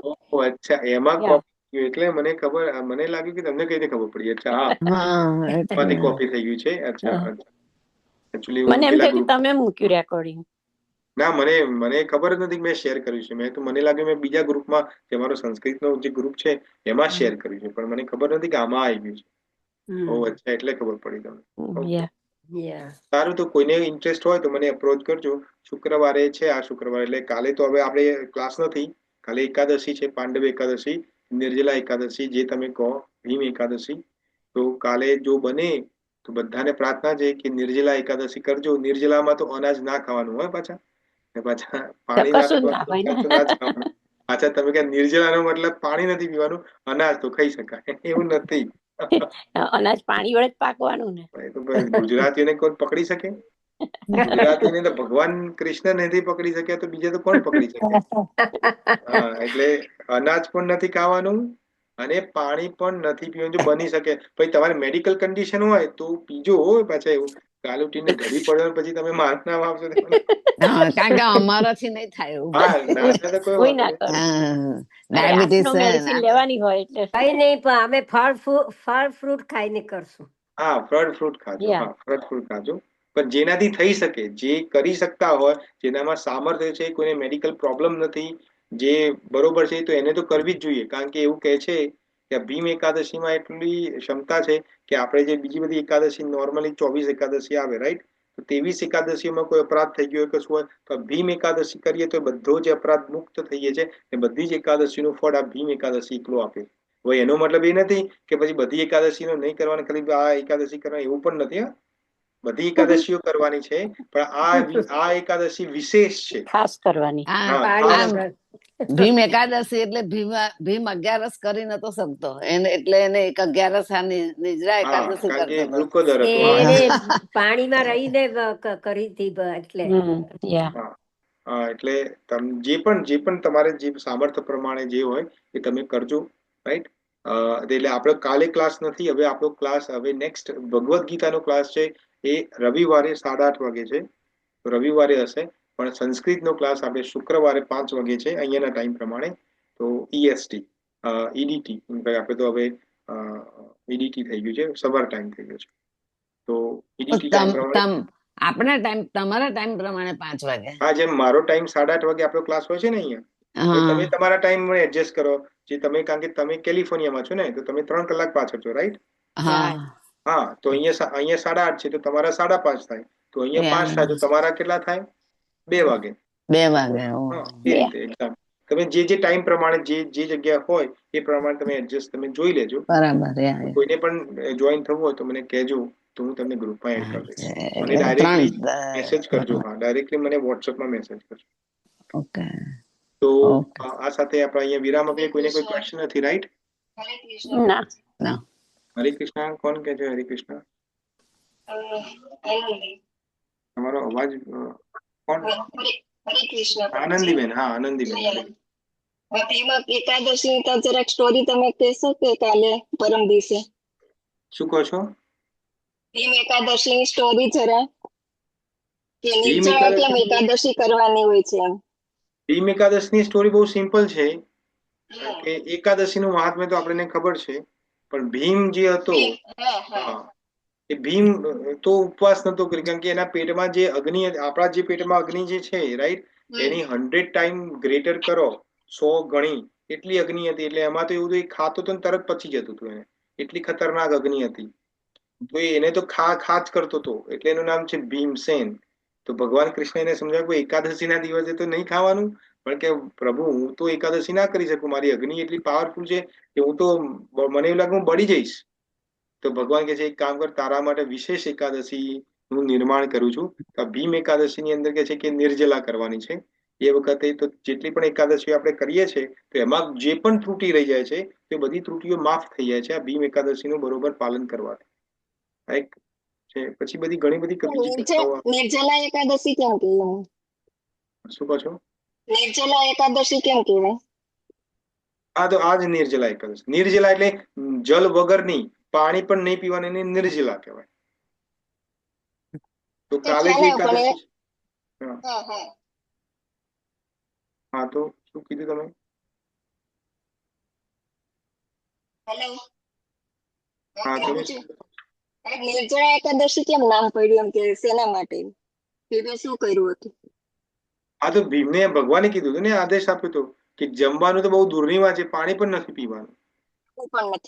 હા, કે જો એક સિમ્પલ વસ્તુ વિચારો તમે, આપણે બોડી છીએ જ નહીં, ને આ બધી જરૂરિયાત ખાવાની, પાણી પીવાની બધી બોડીની જરૂરિયાત છે, આત્માની જરૂરિયાત નથી. ને જે વ્યક્તિ આત્મ તત્વમાં સંતુષ્ટ છે, આત્મામાં છે, એની તો આ બધાની જરૂર જ નથી. આ બોડીને પણ જરૂર નથી. આ બધી ઇન્દ્રિયોને પંપાડવાની વાત છે. આ ઇન્દ્રિયોને આપણે પંપાડી રાખી છે ને, એટલે આપણે માનીએ કે મારાથી તો નિર્જલા ના થાય, મારાથી તો આ ના થાય. હવે જેને ડાયાબિટીસ ને બીજા પ્રોબ્લેમ છે એની વાત નથી કરતો. એ બિચારાઓને તો હવે એમનો ટાઈમ નીકળી ગયો છે. ત્યારે એ જવાન હતા ત્યારે એમના જોડે ઓપ્શન હતો. અત્યારે ભગવાનની કૃપાથી અમે થોડા જવાન છીએ તો અમે કરી શકીએ. અમે પણ એક દિવસે ગઢા થઈશું.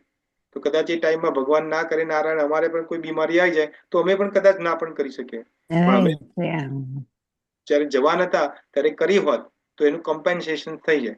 તો એટલા માટે કહું, જેનું સામર્થ્ય છે, જે કરી શકે છે, એ તો કરવી જ જોઈએ. કારણ કે જયારે તમે ટાઈમ આગળ આવશે ત્યારે યુ નેવર નો, તમને આવા પ્રોબ્લેમો આવે તો પછી તમે ના પણ કરી શકો. રાઈટ? હા, તો એ રીતનું છે. એ છે. બીજા કોઈ? બસ. ઓકે, તો ફરીથી કાલે ક્લાસ નથી, જોઈન ના કરતા, નહીં તો તમે એકલા જશો ક્લાસમાં. ઇન્દિરાબેન ને રવિવાર થઈ તું કેમ? રવિવારે છે. રવિવારે રાહ જોઈને બેઠી હતી. રવિવારે તમે મેસેજ નતો મૂક્યો એટલે. ના, મેં મૂક્યો તો રવિવારે મેસેજ. ના, રવિવારનો મેસેજ નતો. તમે કીધું તું કે રવિવારે ક્લાસ નથી એમ કહ્યું. સોમવારનો મૂકેલો, સોમવારનો. અચ્છા, રવિ પણ મેં કીધેલું કે રવિવારે ક્લાસ નથી, એવું મેં કશું એવું આપણે ક્લાસમાં વાત થઈ હતી. મને યાદ નહીં રહ્યું. હું તો ચાલુ કરીને બેસી રહી. હા, કોઈ વાંધો નહીં. તો તમે બેસી પછી કલ્પનાબેનને ફોન કર્યો. 2-5 મિનિટ પછી તમને ખબર પડે કે ભાઈ નથી કોઈ આવે એટલે ક્લાસ. કલ્પનાબેન જોડે વાત કરી, ફોન કરે પૂછવા માટે. તો હું ને કલ્પનાબેન સંતા કુકડી રમ્યા ફોન ઉપર. Very good. 4-5 વાર એમને કર્યો તો મેં જવાબ ના આપ્યો, અને મેં કર્યો તો એમને જવાબ ના આપ્યો. ઓકે, તો આપણો હવે ક્લાસ કાલે નથી. તો બધાને એકાદશી તમને પ્રાર્થનાથી કરજો અને બધાને એકાદશીની શુભકામનાઓ. હવે આપણે મળીશું નેક્સ્ટ રવિવારે 8:30 વાગે ભગવદ્ ગીતાના ક્લાસમાં. વાંછકલ્પતરુભ્યશ્ચ કૃપા સિંધુભ્ય એવ ચ પતિતનાં પાવનેભ્યો વૈષ્ણવેભ્યો નમો નમઃ. જગતગુરુ શ્રી ગુરુપાદ કી જય. Bhagavad Gita as it is કી જય. અનન્ય કોટી વૈષ્ણવ વૃંદની જય. તમે બધાએ મને ટાઈમ આપ્યો માટે કોટી કોટી વંદન. હરે કૃષ્ણ. જય શ્રી કૃષ્ણ. જય શ્રી કૃષ્ણ પ્રભુજી, દંડવત પ્રણામ. જય શ્રી કૃષ્ણ પ્રભુજી, દંડવત પ્રણામ. જય શ્રીલા પ્રભુપાદ. જય શ્રી પ્રભુપાદ. હરે કૃષ્ણ. મારા ટાઈમ બદલ ખૂબ ખૂબ આભાર. કોટી કોટી પ્રણામ. હરે કૃષ્ણ પ્રભુજી. હરે કૃષ્ણ. મીના માતાજી ધન્યવાદ. તમે હરે નાઈસ કૃષ્ણ હેલ્પ કરી છે. પ્રભુજી, દંડવત ધન્યવાદ. પ્રણામ. હરે કૃષ્ણ ભરત પ્રભુ. હરે કૃષ્ણ. જય શ્રી હરે કૃષ્ણ કૃષ્ણ. હરે કૃષ્ણ. હરે કૃષ્ણ. હરે હરે કૃષ્ણ. જય શ્રી કૃષ્ણ પ્રભુ. જય શ્રી મીના કૃષ્ણ. માતાજી હવે તમે જલ્દીથી દીક્ષિત થઈ જાવ. તમે પણ એમ કહું, મીના માતાજી જલ્દીથી દીક્ષિત થઈ જાવ. તમે હવે દીક્ષા લઈ લો. હજુ કર્મ કરવાનો થોડાક બાકી છે. હું ગાર્ડનમાં બેઠી છું. હા, મને લાગ્યું કાલે પણ કદાચ એવું જ હતું. રાઈટ? કાલે પણ ગાર્ડનમાં જતા તમે. રાઈટ? અત્યારે મંદિર જવાની ને એટલે તૈયાર થઈને આવી. મેં કીધું તમારું થોડા જ્ઞાન રસ લઈ લઈએ પછી જઈએ મંદિર. ટેમ્પલ જાઉં છું હમણાં. થેન્ક યુ માતાજી. Thank you so much. Thank you. હરે કૃષ્ણ. હરે હરે કૃષ્ણ. કૃષ્ણ. હરે કૃષ્ણ. હરે કૃષ્ણ. ધન્યવાદ. હરે કૃષ્ણ. હરે કૃષ્ણ. જય શ્રી કૃષ્ણ. Thank you. જય શ્રી કૃષ્ણ પ્રભુ. હરે કૃષ્ણ. જય શ્રી કૃષ્ણ કલ્પનાબેન. Thank you. જય શ્રી કૃષ્ણ. જય શ્રી કૃષ્ણ. ઇન્દુબેન.